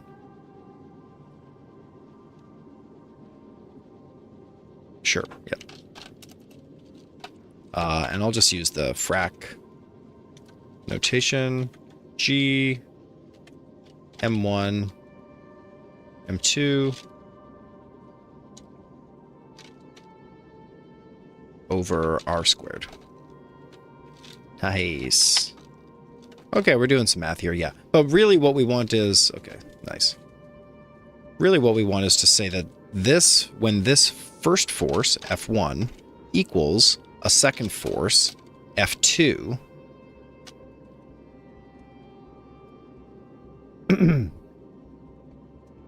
Yeah, I guess I don't have to split them. Then we have GM2, mass of person, and this was R minus X squared. Nice, and this is going to be X squared. Right, so the setup here is, where do we sit on the line so that we, like, exactly don't fall anywhere between these two planets? How far do we have to go? And it's going to be a ratio of their masses, but right away you can see this math is going to be so much nicer. When I set this fraction equal to this fraction, this is easy games. Look at this. The G's, the capital G cancels out right away, and the mass of the person cancels out. So you're mostly just left with mass of 1, mass 2. There we go. Oops. Mass 2. There we go. And so you see that it's just the ratio of masses. So if we solve this for x, that's easy. You're just solving for a x in a quadratic. So group all the like terms, look for the coefficients, and then use the quadratic equation to get those roots. I think we can do this pretty quick. I'll just expand r minus x squared. That gives me r squared. Or maybe I'll just take one step at a time here. We'll be a good mathematician today. And in the meantime, let's just make sure we're making all of our logistics requests here. Okay, I don't know if we needed a tank or not anymore.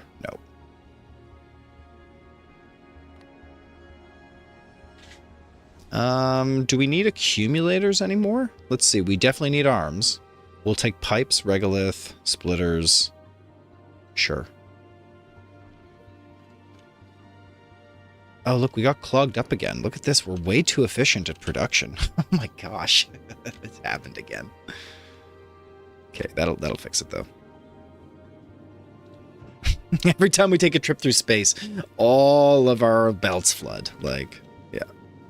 We are collecting fantastically efficiently. Yeah, we could run more processing, but it's not my intention to do so. We just need high collection rates for when we're standing still. That's all. That's where your wife becomes good. She's not that good at calculating it, but she can do proofs and remember them. Oh man, yeah, that's not my strength either. I'm definitely a calculator. I'm more of the mentat than I... Whoa, are we under attack? Please hold on. One entity's being destroyed in the north. We're dealing with some scary piles of flesh up here. I'm gonna be real. Does anyone want to identify what's in these heaps of carbon mass? I'm seeing some chunks of bone and cartilage. We're under attack! Everyone's dying. Like, I'm fine with this, as long as it's getting repair, but do you see how this is just isolated on its own island? I think it's time for us to make an effort and connect this with the great network. Bring all the networks together. So let's take one more step with this network. How far can I go? Yep, right over here. Nice, nice. And we'll do one here, and a little power down here.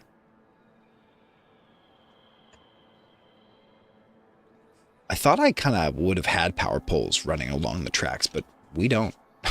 We really don't. We have like a concrete pathway, but no power poles. Okay. Strange world got here, kid. Strange world. Work, work, work. We're ready. Yeah, this place needs to get the hell to work. Okay, back to the platform. Did we turn on logistics requests? Yeah, we're getting... Oh, man. Just get these out of here. Oh, there's a fast inserter. Thank goodness. Let's get the fast inserter on the belt. And another part of this overflow problem on top of the asteroid is... It's the collectors have a huge buffer. There's like 1, 2, 3, 4... 1, 2, 3, 4. I don't know. It's like 50 slots times 4 of these collectors. So every time we run through space between these two planets, we end up with like 200 items on the belts out of nowhere. So this like flush rate, how fast do you move items? Rotation speed, 302 degrees per second. Oh my god, can I calculate a per item rate from that? I don't care to. Anyway, it's like not enough. It's not enough. Look at this. Look at this. We're going to be dealing with this forever. Ugh. Okay, at least send the iron down to the surface. That stuff's... Wait, no. We're not on the... Oh, God. I can never remember what planet we're at. We're at Novus. It says right here. Stopped at Novus.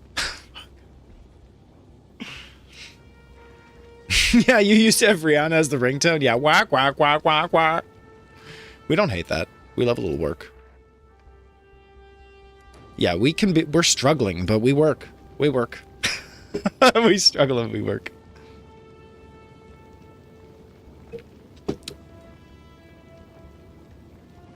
Excellent. Yeah, we'll just let the thruster fuels build up while we make logistics requests.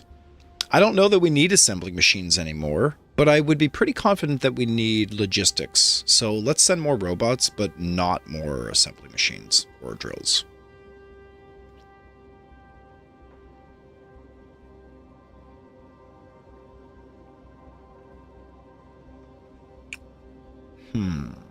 I just don't think we need furnaces and stuff. My guess is that we have all the utilities. We don't need to overstock, right? I mean, screw it. They're basics. Send them. Send them.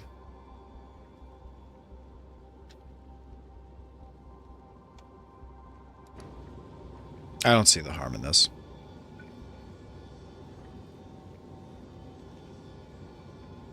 Okay, that should always be a blue arm.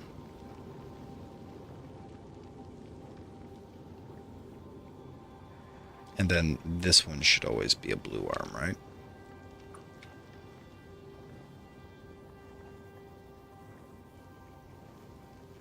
When we get blue arms up here. Heavens. Yeah, we're...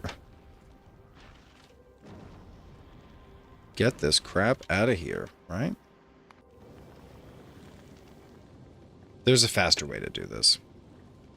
And it's just set the default buffer for these.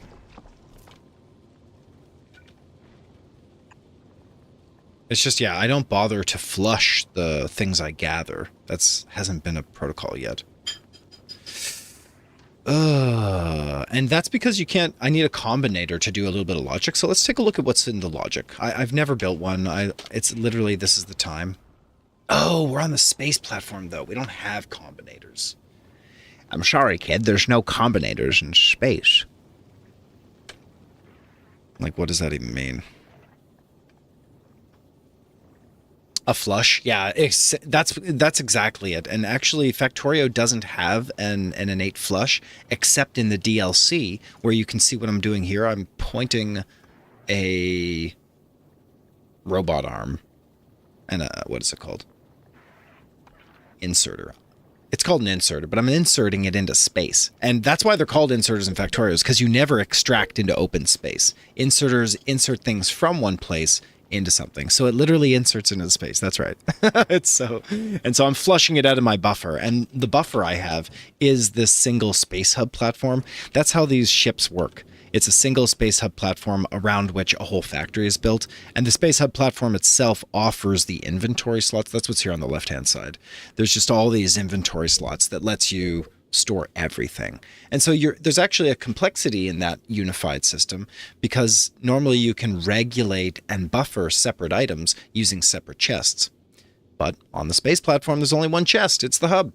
And all this, as a result, I'm making all these logical decisions. Every one of these green wires, it offers me the option to set another logical decision here. I've got, what's this one? For bullets. This one brings in bullets. Or, no, this one's not using its green circuit at all. Okay, never mind that. This one is using the green circuit. Whenever I have too much ice, I turn on the inserter and I insert some ice into space. Whenever I got too much carbon, same thing.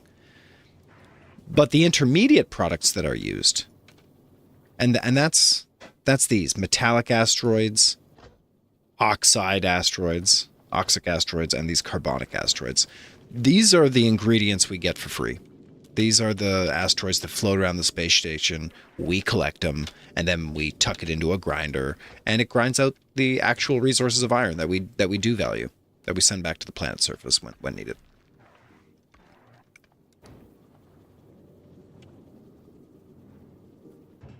Okay, I'm expecting some shipments here anytime.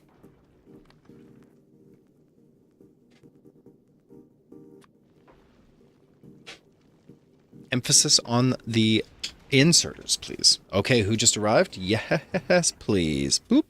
Looks like we're getting our logistics online. Fantastic. Okay, let's let the space platform collect its goods. Meanwhile, back on a very different planet,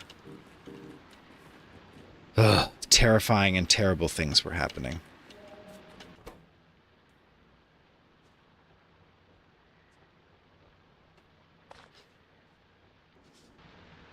We were needing to kill pentapods in order to build biochambers. And that's a big one for us, biochambers. So let's grab all this landfill.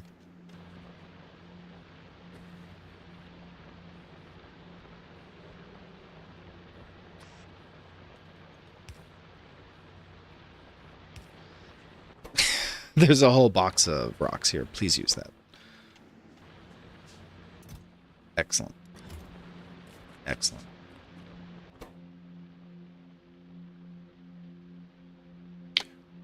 We'll bring in the spoilage at the last moment when we're ready to feed nutrients. But for now, we just need to preload all of the standards. So iron plates. We do need steel production. Yeah, let's switch 2 of these coppers for iron. We just need a bit of iron here. I'm so sad to be burning. Hold on a sec. We don't have to burn, do we? We should have a ton of deliveries here from the spaceship. Oh, here they are. Here they are. Lots of iron. What else do we have here? This is all trash. Iron. Trash, trash, trash, trash, trash, trash. It's amazing how much trash we threw. Oh, look at these. Whoa, what is that? Furnaces? Nope. We're looking for furnaces. Ooh, that was a lot of logistics. Furnaces? Nope. Roboports? Love that. Turrets? Love it. Circuits. Listen, this is working. We are sending goods from one colony to another. I love the feeling of this profit. Intergalactic profits. Intergalactic profits. There they are. Assembly machines. Did we get the furnaces? Yep. Yep. You know what I want here.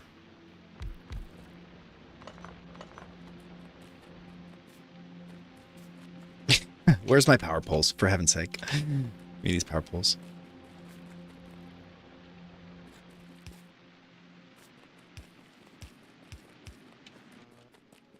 All right, furnaces, you know what to do.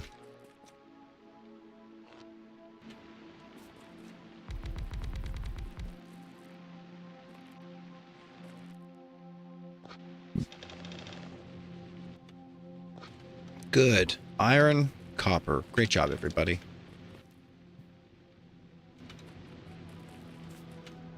Yay, we're not burning wood for smelting iron anymore. Let's go. Yeah, let's go, Valorant. Enjoy those games, my dude. Enjoy. I'll be struggling here, not surprisingly. Okay. We've got circuits. We got a good number of circuits, honestly. Circuit generation. We've got our eye set. Okay, we need steel. That's not a joke.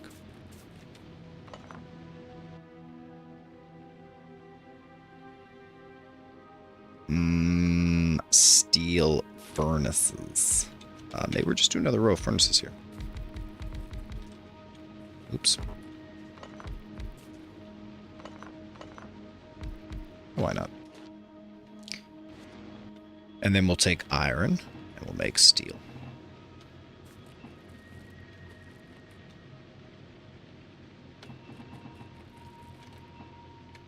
Great work, everybody. How's the platform deliveries looking? Fruitful, very good. Still many deliveries to be made, however.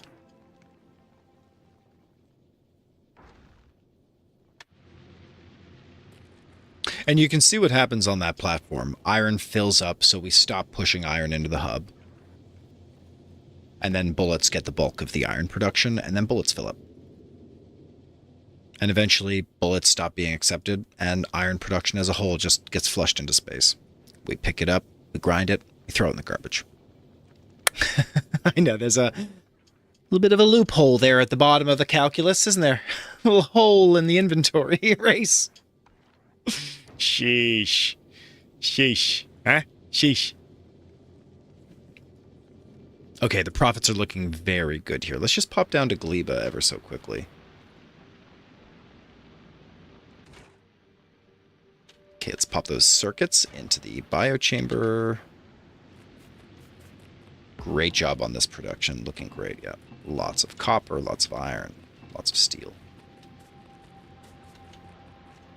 And power production somehow keeps up with all these furnaces. Like, there is not an issue. There's not an issue at all. We can produce a ton of power here. And we're majorly underutilizing our resources. I brought another stack of solar panels, so we're good for, like, life. Let's go pull out those pentapods. We grab a pentapod. We make nutrients. Okay, where's the landfill? Where's that? Here it is. We have lots of landfill. So yeah, grab the pentapod, and then we start making nutrients. Let's go. Pentapods are just red dots. So there's one down here. Here we go. Get ready. And pentapods build the case for having bullets on the surface of the planet, because what do you need bullets for? Otherwise, seems like there's no threats out here. Okay, here they go. Ready? Ready? Here we go. Whoa! Okay, we survived that easily, and we got the pentapod egg. Alright, now things become time sensitive. The pentapod egg is quickly rotting in the inventory, so we must squirrel it away under our shirt, keep it warm, right next to the gonads. Tuck it into this biochamber. Biochamber, then nutrients are needed. So we generate nutrients using spoilage.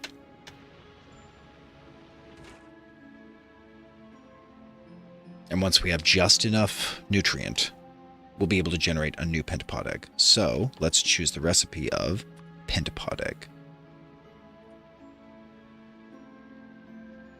Oh no, it needs water.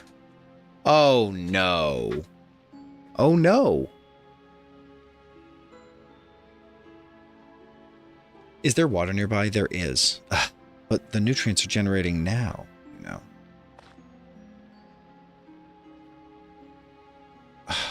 So hold on. This pentapod egg still has good 5 minutes on it. Let's see if we can get water up and running here as soon as possible. I think that's going to require a pump. No, just change the production to a pump. Pump. Not just any pump. Offshore pump, please. Offshore pump. Perfect. Which is just gears and iron pipe. Okay, so we do need to make some iron pipe.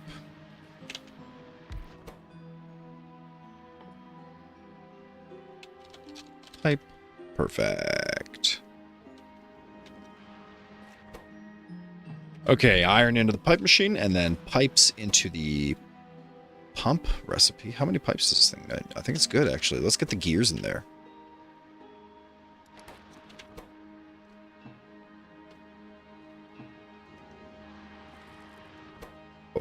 Okay, gears, check. Okay, we're making a pump. Excellent. And then we will need much more pipe.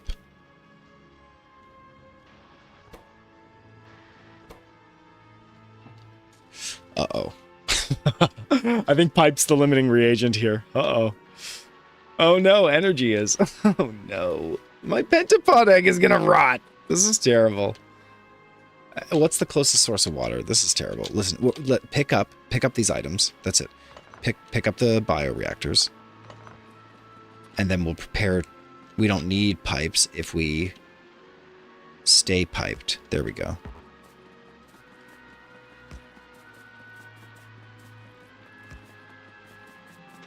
Okay, good. No, no, did these not connect? Thank you. Please, please. Okay, okay.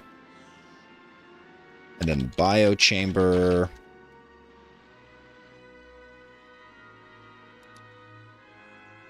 Music is a lot here. Does anyone notice that?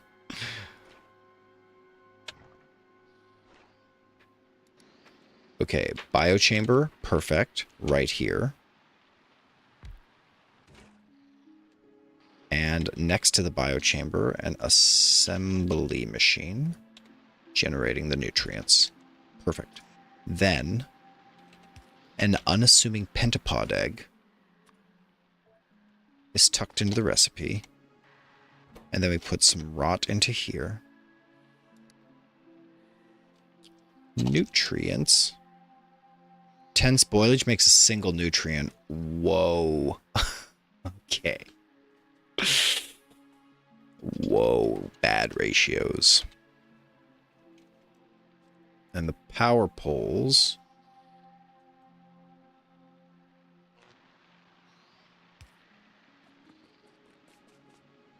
Good. Good, good, good, good, good. Make it so. And then the offshore pump. We grab that and we start piping.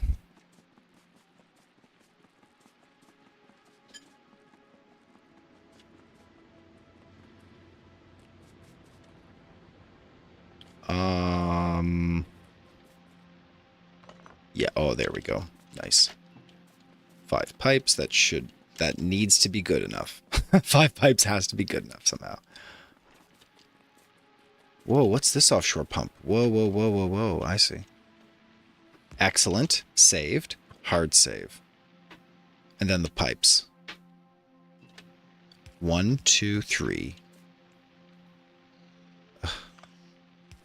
4, 5.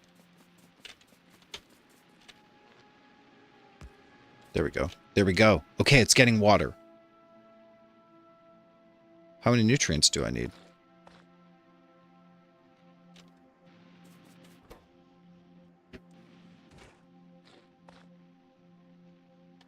How many nutrients do I need for a pentapod egg?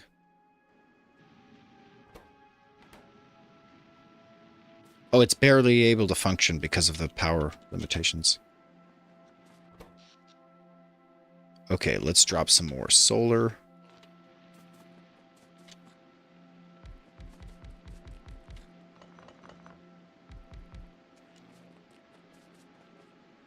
Just get the power grid running, people. I don't care what you have to do.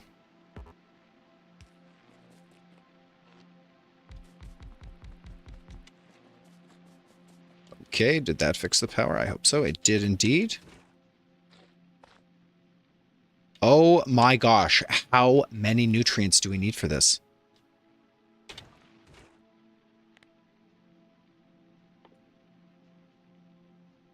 One pentapod egg. 30 nutrients. 30 nutrients. I don't think we can generate 30 nutrients in time. Actually. Okay, we could do if we had multiple of these working at the same time, though.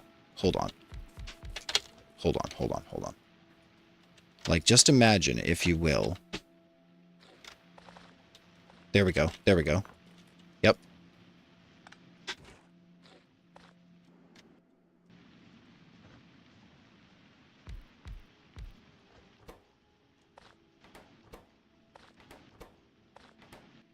Okay.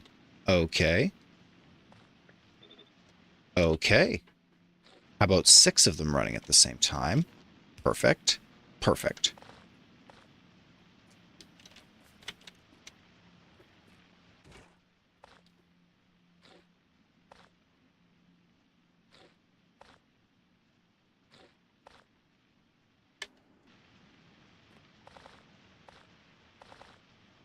Oh, we're getting so close.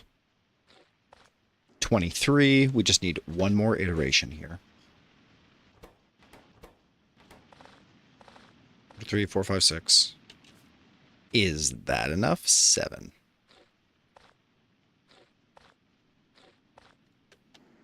Okay, we put 30 in, but it didn't seem to be enough. Okay, there we go. And then you have to put nutrients in to fire the process itself. What the heck is this game? So we did it. We generated 2 pentapods. And so with 2 pentapods, you can make 2 biochambers or more pentapods. You know, let's do another pentapod.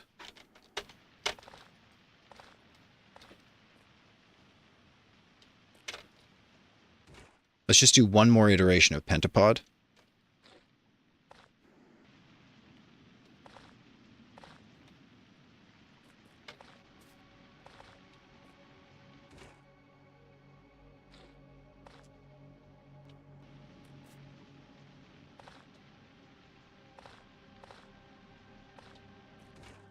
Okay, this is enough. There we go. Okay, okay. One more pentapod. Here we go. Like, in this ability to produce pentapods, it's so effervescent. We only get as many as 5 minutes to keep these running. So here's 3. They're at 99% freshness. Those delicious pentapods. Here's 4 of them. Okay.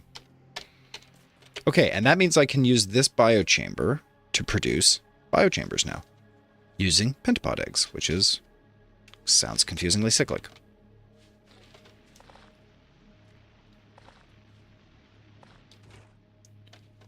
Okay, that's circuits.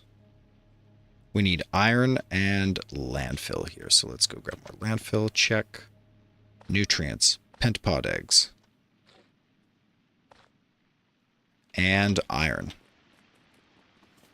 Whew. Is this going to work? Are we just getting more biochambers? I think we're starting to crack the code on this planet. Yeah, just get the iron out.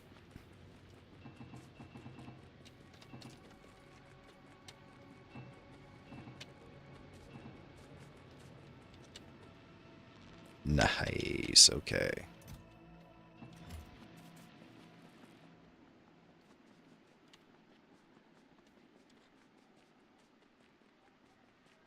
It'll be nice once we pipe more water down. We won't have to run so far. This is unreal. I'm not doing this again. Future.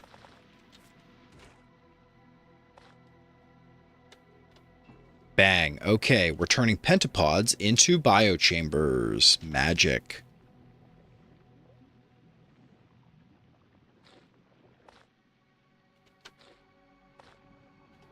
Okay, we saved 6 nutrients there by combining stacks to refresh them in their rot stage, in their spoilage stage. Interesting. So there's a whole spoilage game that we need to figure out. Like, what are the mathematics of spoilage exactly?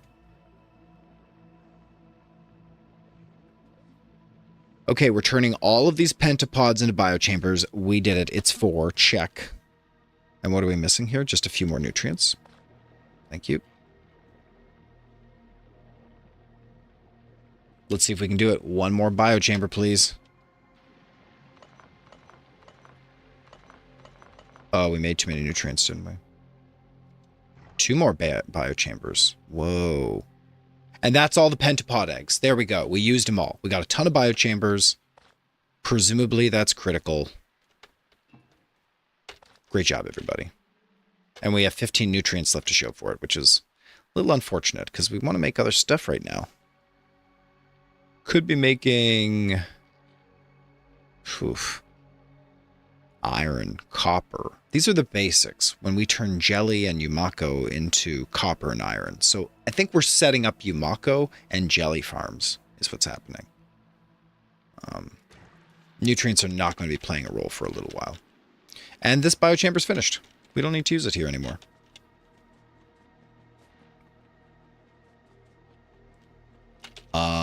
That's right. So it's Yumako seeds that we need to get that are stable, and jelly nut seeds. Check, we have.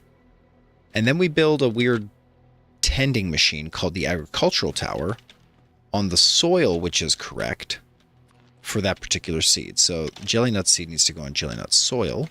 Who knew? And we'll just take this power down south.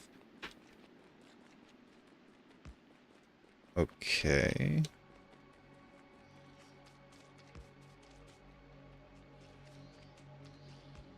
I can't exactly identify jelly nut soil, but this seems to be where jelly nuts come from. These are jelly stems. Jelly stems, jelly stems, jelly stems. See, then they boundary here at the edge. So it's jelly is the bright pink. And if we drop this jelly tender,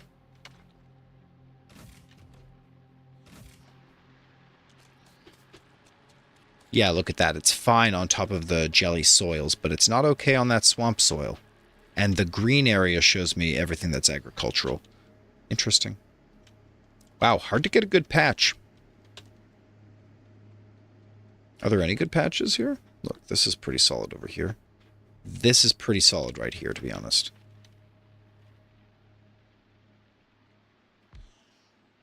Okay, and then we'll bring power to this thing. Somehow.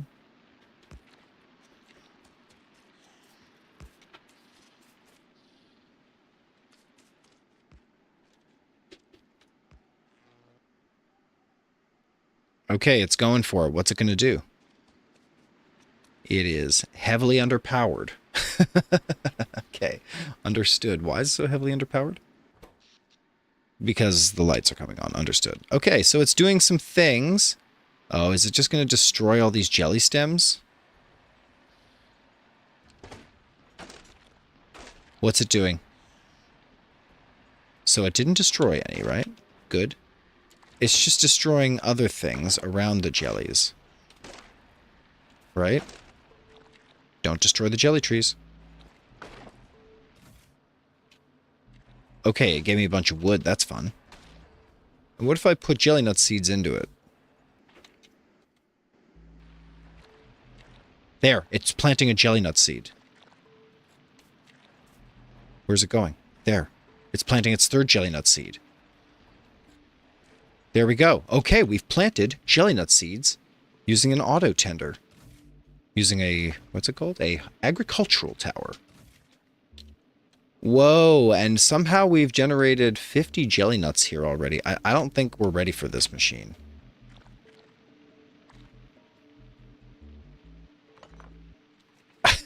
Because now I've got all these jelly nuts, which we almost certainly need to process into seeds. And the seeds produce the jelly, which produces iron or copper. Whew. Guys, I'm going to be honest. It's getting complicated in here. It's getting real complicated. Okay, let's just lay that out one step at a time. Basically, all you need are biochambers. Right? Start with the biochamber.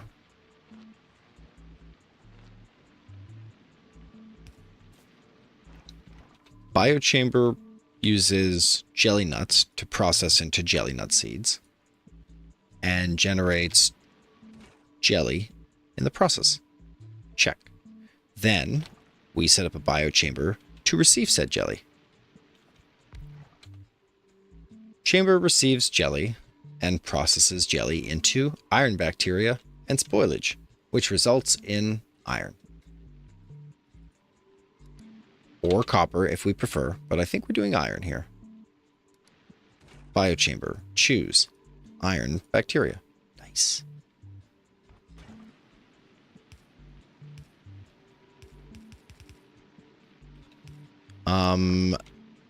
So am I, gotta be, it has to be filters, doesn't it? We have to filter out the inputs.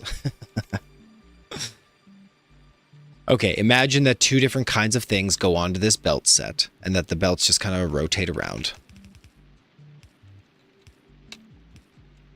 appropriately, like this, right? And then I use arms off of this rotating belt structure to place more biochambers. This biochamber generates iron. Perfect. Okay, but we're struggling here, actually. Hold on a second. Where do we get all these nutrients from? Hold on a second. Where do we get all these nutrients from?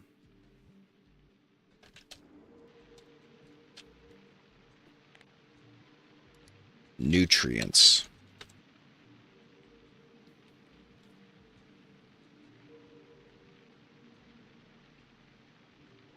Yumako mash makes 6 nutrients.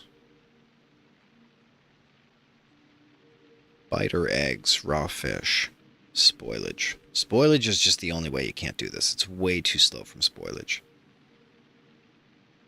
Unless spoilage is free to generate. Like, is there a free source of spoilage? That's an interesting question. Yeah, is there a free source of spoilage? Burnt spoilage. Spoilage. Spoilage from. No, see, everything here we picked up by hand. The jelly nuts, the Yumakos. We need to be farming Yumako and jelly in order for there to be, like, a sustainable loop here. Jelly is a viable loop, though, right? Like, if we generate jelly, jelly becomes spoilage, right? It's spoilable, yeah. So we could just let all the jelly spoil, and then we use that spoil to generate nutrients. See, that's really inefficient, though. That's, yeah.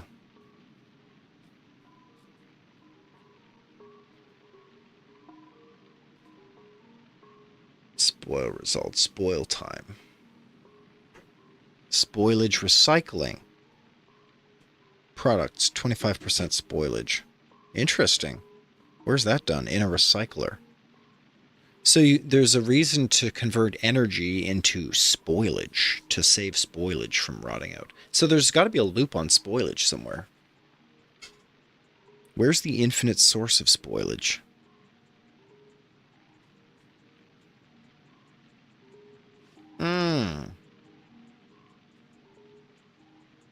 Here's an enhancement on spoilage. You add jelly and nutrients in biochamber, and then you get spoilage, and then spoilage give you nutrients. Where is that baseline of the chain, though? Maybe it's Yumako. Maybe that's where we need to start.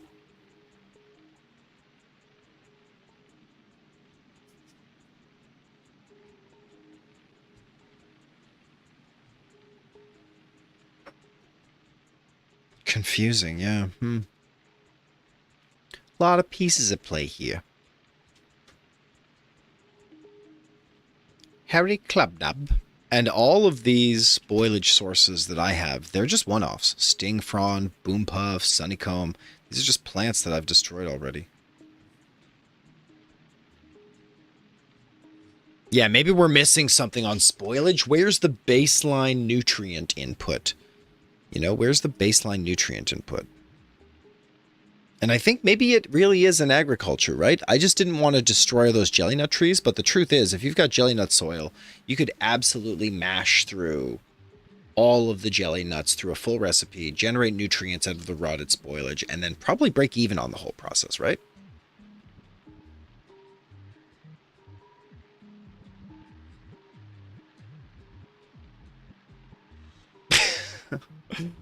Yeah, confusing. And just checking in on our space platform, how are all those requests going? Splendid.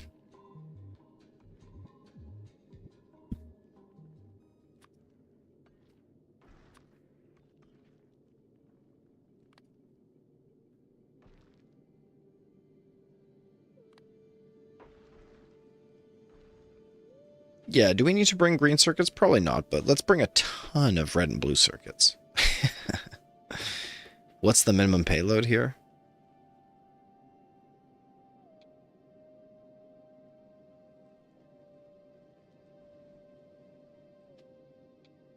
I'm not sure, but I'm going to bring 600. It's a ton of circuits this time. And blue? Yeah, let's bring like 300 blue circuits.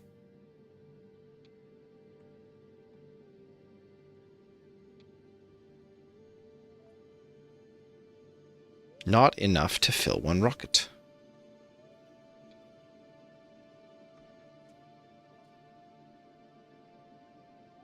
That fixes it. And what if I do 200? Is that fine? Yeah, even 200 is fine. It's like once I reach equal to 300, so I can request 299. What the fudge? Nope, I can't. Interesting. So this has to be well under it.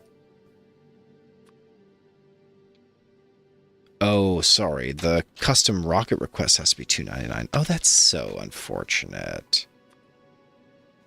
Why can't these line up?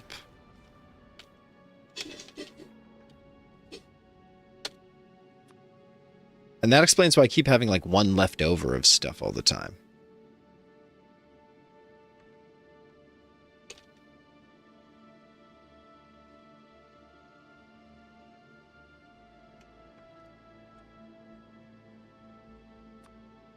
Not enough to fill one rocket. Interesting. But 200's fine, right?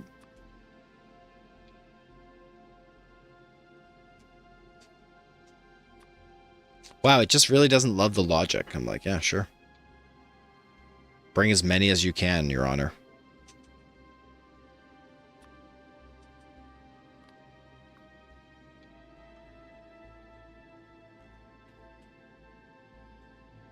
And yet 600 works, but 300 doesn't. Something about reaching the top of this payload limit. Are green circuits, are blue circuits somehow very heavy? Yeah, what's that all about? We could also bring way more solar panels this time, and yeah, pipe's probably not that important, but lots of arms, good.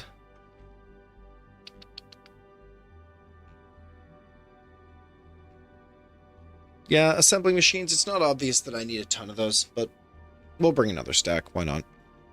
Why not? We're full on rocket fuel. I think this thing will be ready to launch pretty soon. Yeah, Novus is just getting ready to launch another.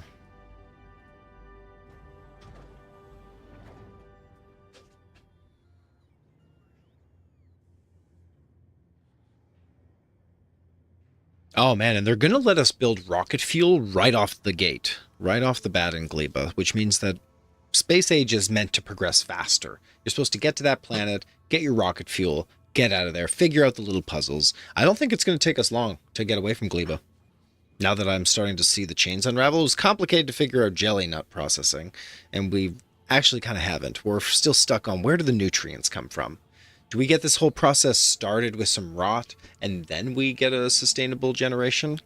That's my guess. That's my guess. So we'll find out soon.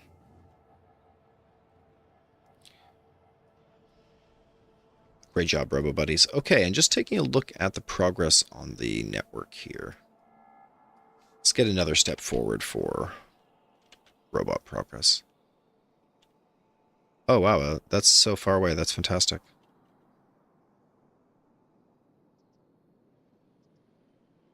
Bang. Oh, fantastic.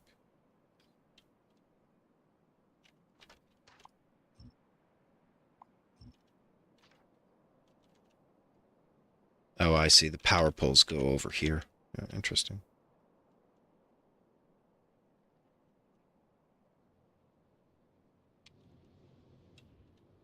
Do we have a RoboBuddy coming to place that single RoboPort? But it's probably coming from up here, isn't he? Here he goes. Yeah. Let's go. Expanding my own network. It's a self-fulfilling, self-replicating prophecy.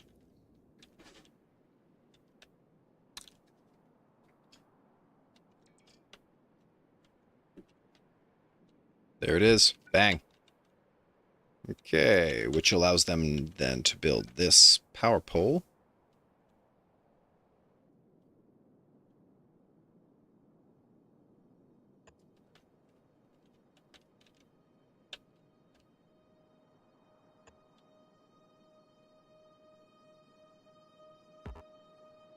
Could not build in the fog of war. Understandable.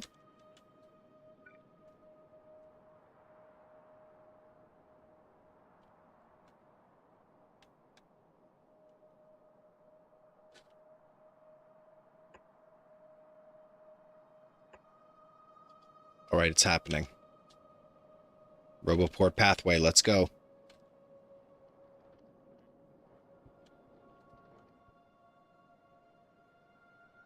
Yeah, we're just going to extend this Roboport, this Robo entity. How do you call this? The network. The logistic network. We're going to extend the logistic networks in order to connect all the separate entities. Right now, I'm relying on totally isolated logistics networks to take care of themselves, but there's no source of resource. Specifically for walls, which are being destroyed. Also for turrets, laser turrets. And I'm begging for expansions here from the distance, but no one can fulfill those expansions as long as there's no resourcing on those networks. They're totally isolated. So we're working on that. One little step at a time here. Okay, here we go. Boom. Oh, I love this. Yeah, it takes no time.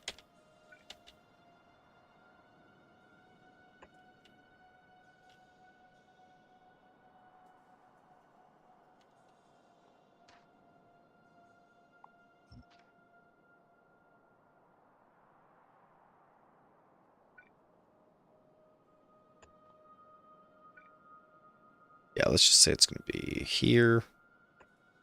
And then here. And then here. Done. Okay, it's happening. And how's the platform looking? Excellent. We're just waiting for some circuits.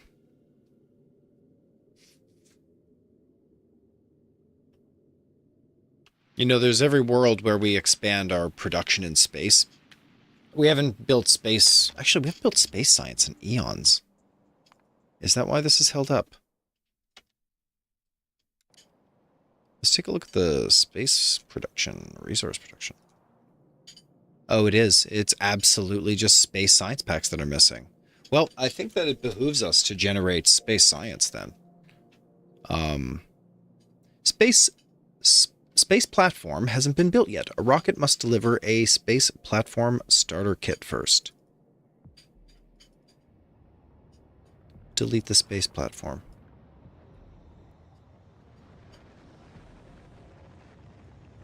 Okay, there go red circuits.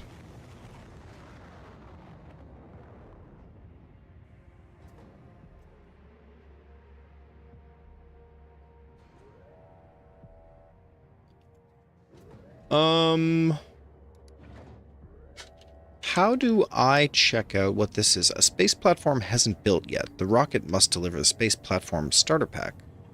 So I've added a space platform, but I haven't sent the starter pack. That's what it's saying. And this is a cargo landing pad. Oh, we could send a cargo landing pad. Oh, I love that.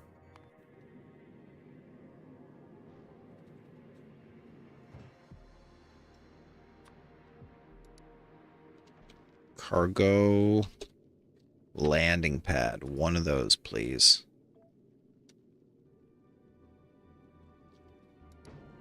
Nice.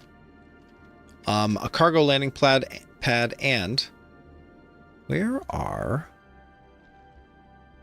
the inputs for the science kit? Take me to the planet. Novus. And I've got starter kits here somewhere, right? Space platform starter kits. So we're not making those? Yeah. You got any space platform starter kits around here? No.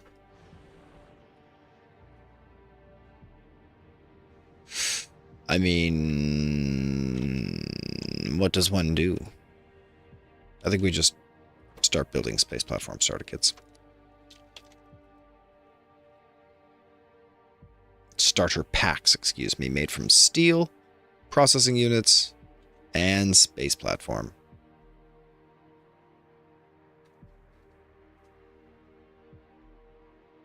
Okay, most of that is satisfied here.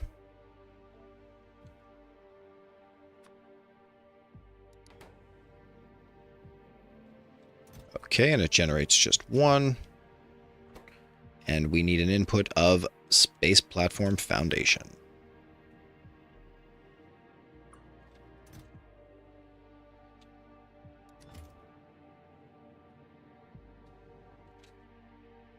Okay, try that again. We'll use a requester chest.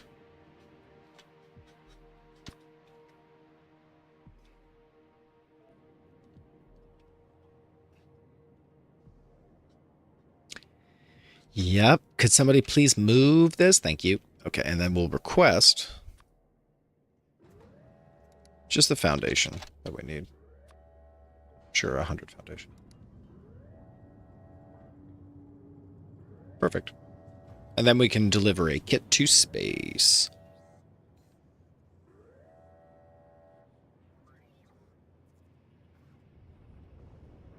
Okay, I think we're launching it. We're launching a space platform. Meta. Oh man, this factory is legit.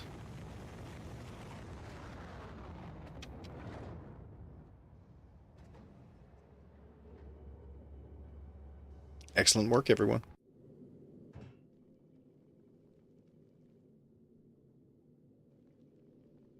Not enough to fill one rocket, I see.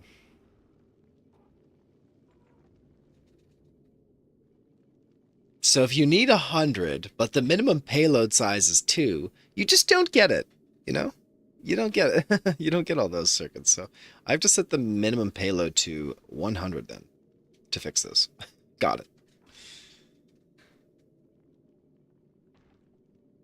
200 was the maximum payload. That's the T. That's why that didn't work. That's why I didn't understand what was going on. Blue circuits are heavy, it turns out. Red circuits, not so much. Yeah, the rocket capacity is only 300, 500, 1,000. 5 stacks. Wow, can the rocket not have more than 5 stacks of circuits? Or 3 stacks of processing units? Wow, there's a limit here, eh? So that's why I was bumping into the 300 limit on blue circuits. There's a lot of embedded restrictions on the size of things here. Interesting. Man, this DLC is more than meets the eye, and I think the complexity actually adds a lot. It's a good thing. Okay, we've got full thruster fuel and full thruster coolant, thruster oxidizer, so we're ready to launch back. Full of bullets here. Just waiting for that last couple deliveries here. I don't think we need these anymore. And that, honestly, 200 blue circuits, that's plenty. This is fine. Let's send her off. All right, automatic. Let's go. Back to galena. So back to our calculation here.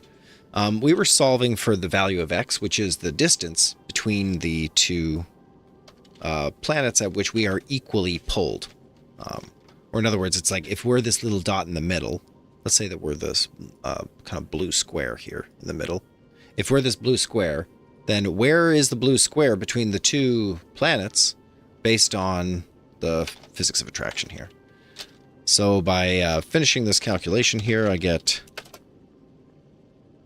r minus x squared times m1 equals x squared m2. X squared m2.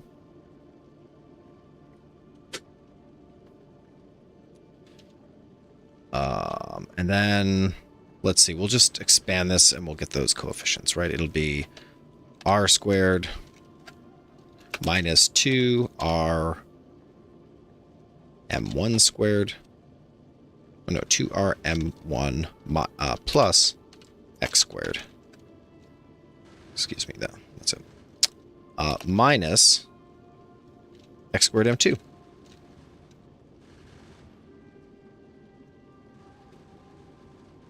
Nice. So we'll just, and that all equals 0. So we'll group all of the like terms together now. And so you get x squared times 1 minus r. Okay, hold on a second. I know it's taking us forever to calculate this, but keep an eye on the progress. Space Platform Science Pack created in orbit. Okay, we got our second planet. We could just pause the thrust here for a hot second. Just keep flushing out all these extra minerals that are plugging us.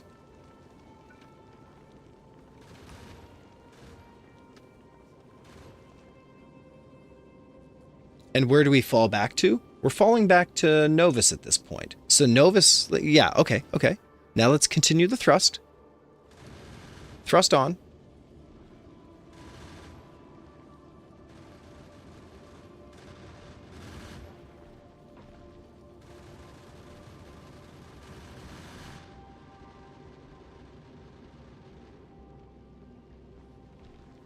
Yeah, when do we pause? Okay, back to the calculation. We'll just let that go a little bit more. So I'll take all the coefficients of x squared here. That's going to be 1 minus m2. And then all the coefficients of x. Oh, I forgot the x here. 2x. Here we go. So plus x. And then the coefficient there is negative 2 rm1 plus r squared. And that's c equals 0.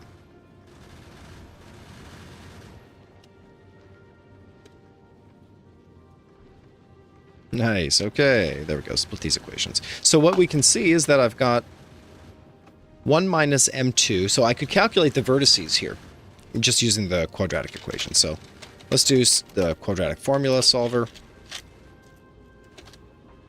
And we'll just pop this equation in. It's 1 minus m2, negative 2 rm1, and r squared.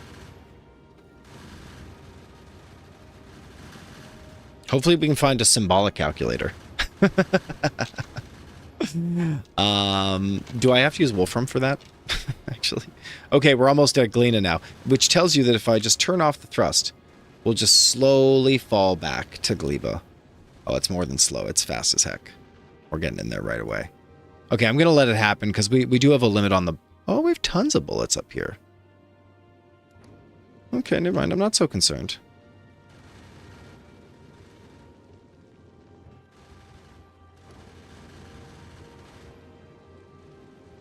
We do fall quickly to the planet's surface, but I assume it's just going to slow us down a little.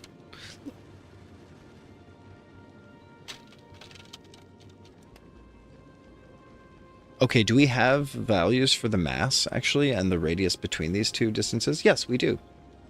We have the book, which tells us Gleba's gravity. Magnetic field. Oh man, it tells you the gravity on the planet, which should give you the mass as well, right? Okay, we have gravity on these planets, but we don't have mass. Oh god, and we don't have density. Oh, it doesn't give us the mass of the planet? Are you kidding? Hold on, let's check our... I mean, I don't want this calculation to stop dead in its tracks just because we don't have the mass of the planets here. Gleba, Novus.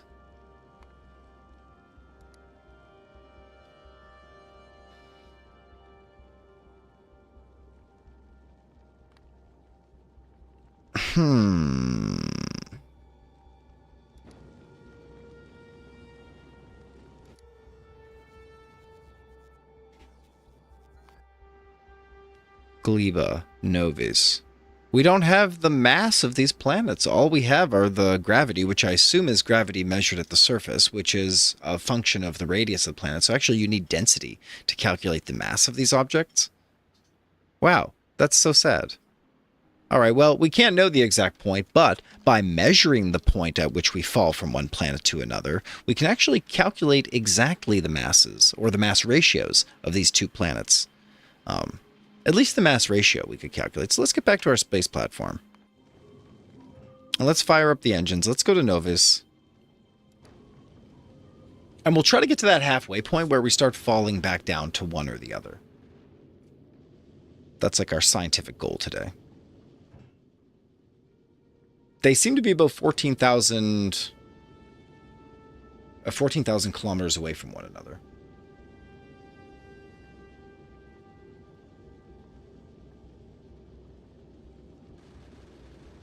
Here we go. Entering the asteroid belt.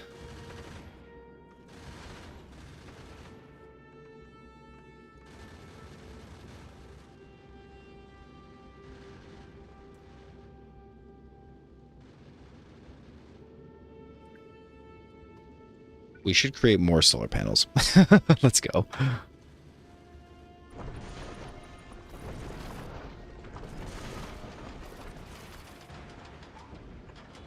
There we go, yeah.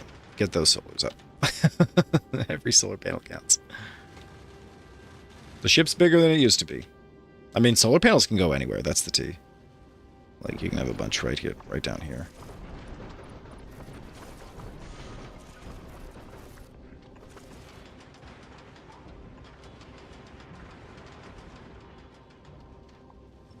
Okay, this has to be an open hole, that's fine. Okay, let's pause the thrust here. Which way do we fall? Okay, we were still moving upwards in our trajectory, and now we are falling back down towards Gleba. So let's begin thrusting. Back to Novi's. Thrust out. It was a slow fall. It was a slower fall. We started to fall in reverse course much more slowly, so there was much more of an equal pull between the two. So here's the quadratic formula that I want to use. And it's just kind of a pain in the butt because we don't have the... There's so much symbolic math here. So in other words, we have A equals...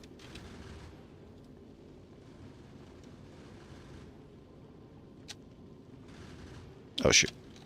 I thought so. A equals 1 minus M2. B equals...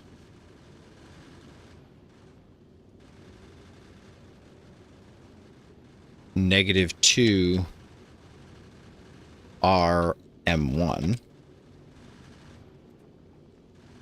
And C is equal to 14,000.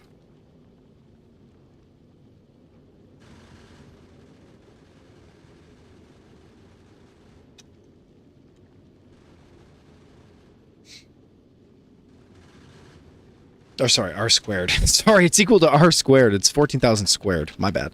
R squared. And so with these parameters inside of the quadratic formula, we can determine the roots. I mean, we want to plug in as much as we can so we don't have to handle all this stuff, but the radius is like, oh shoot, look, we went way too far again. So back to Gleba. I'm pretty sure we'll fall right back to Novus if we stop here. How much fuel do we have? Oh, we're going to get stopped here. Okay, well, you can just pause thrust then. We're falling back to Novus, and that's just what it's like. I burned up all our rocket fuel. Yeah, that's not a go. Okay, let that happen. Okay, and in order to keep rocket fuel producing, we actually have to move all these extra items.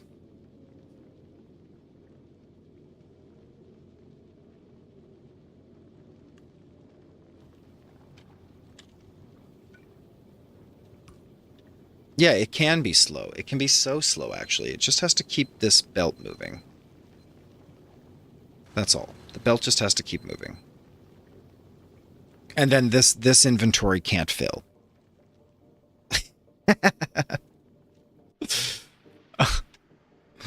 And it's full. It's like packed.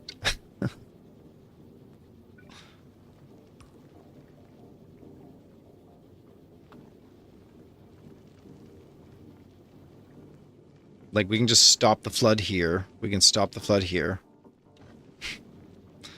Keep these items inside their buffers.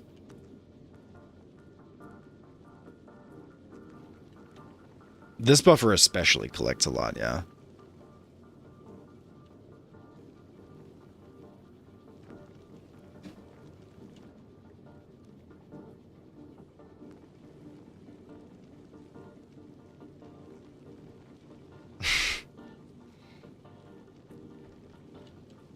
Okay, let the rocket fuels build up. Is it working? Yeah, it is. Great. And we're just going to fall right back to Novus. That's just is what it is. Now we've got a new platform here. Let's request some basics in order to get a platform that generates space science up here. That's just going to look like having power and... Yeah, honestly, yeah, you can auto-request. Power, including some... accumulators. Nice. You really don't need 50, but this thing on its automatic cycle, it just does take a stack at a time, so it is what it is. And then to make the potions, I'll need these assembling machines. I think that might actually be it. It's just assembly machines and a ton of belts. So let's just ask for belts.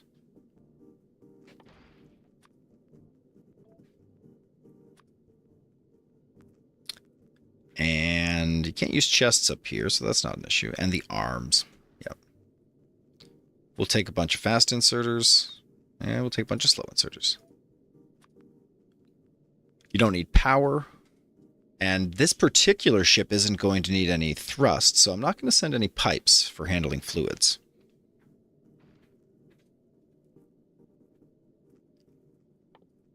Looks good. Looks really good. I think that's all we need. What are lightning rods for? Okay. Holmium ore. Scrap. Tungsten ore. Calcite. Strange new items. Okay, let's call that a wrap. Yeah, we'll let her bring it up. Oh, and we need extra space platform. Thank you. Perfect. And automate the requests. Let it happen. If we pop right back down to Gleba, or to Novus. Yeah, we do see this taking out.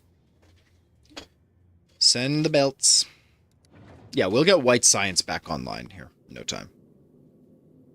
Okay, and we'll conduct another version of this experiment once all of our thruster fuel builds up again. Meanwhile, back on Novus, the expansion of our network is complete. So we'll begin an expansion to the left.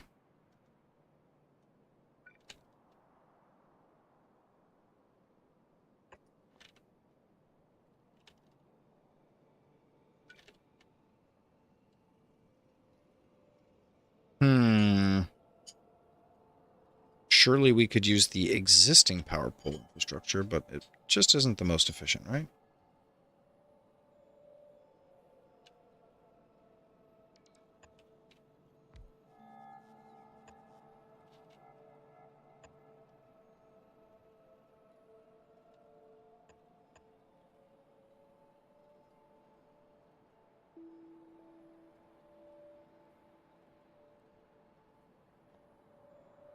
Perfect.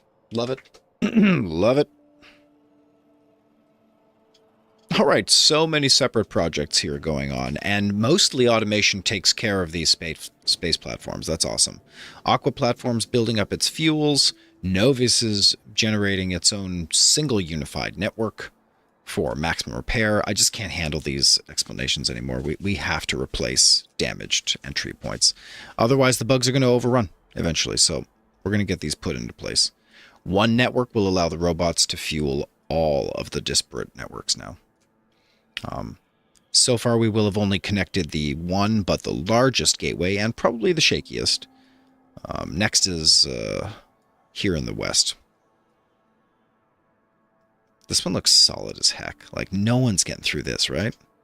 These worms, they know they're not going anywhere. No one's getting in.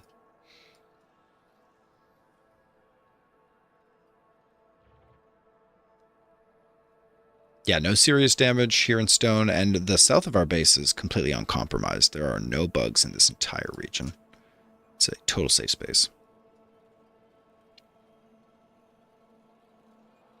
Which is why the space has been so consistent too. The power generated and the accumulators just making it so smooth. Our laser arrays, it's carbon neutral effectively. We're just using solar for slaughter. Yeah, what does pollution look like on this planet these days? Probably pretty bad. Yep, pretty bad. Actually. But none of the pollution touches bugs. Most key element. So there's no evolution. Oh, false. Whoa. Yeah, that's why we're having issues in the south. We gotta figure that out. Launching a lot of rockets these days. Yikes. Yikes. Okay. We're asking a lot of this factory, actually. I thought it'd be pretty chill, but we need iron so badly all the time. Wild. The mysteries of nutrients remain. If we can crack the nutrient code next time, then maybe we'll make some kind of progress on this new planet. Otherwise, let's just take our time, one step at a time. At least we got the jelly nuts. We've got 5 biochambers, 7 in total. We understand agricultural towers, although I don't think we're leveraging them at the right rate in order to use them. I think we have to agricultural tower to generate the jelly nuts. Jelly nuts get turned into various forms of rot and the jelly seeds. And then we feed the jelly seeds right back to the plot, and it actually grows more jelly nut trees, right? And then we just keep siphoning off goods from this growing set of infinite resources. The problem I'm having now is, where are the nutrients? Where do the nutrients come from? If they come from jelly themselves, I kind of understand that, but the mysteries are eluding me. Join me on Tuesday for my usual literature review at 9 a.m. Pacific. I will try to continue to show up for 9 a.m. I'm not good at it, but we'll see what that looks like over time. Wednesdays, we're going to be back to building our software and that robot that builds the stream. And then I'll be back for Friday again for Factory Friday. So keep on struggling out there. If you haven't liked or subscribed, jump onto that. And I will see you next time.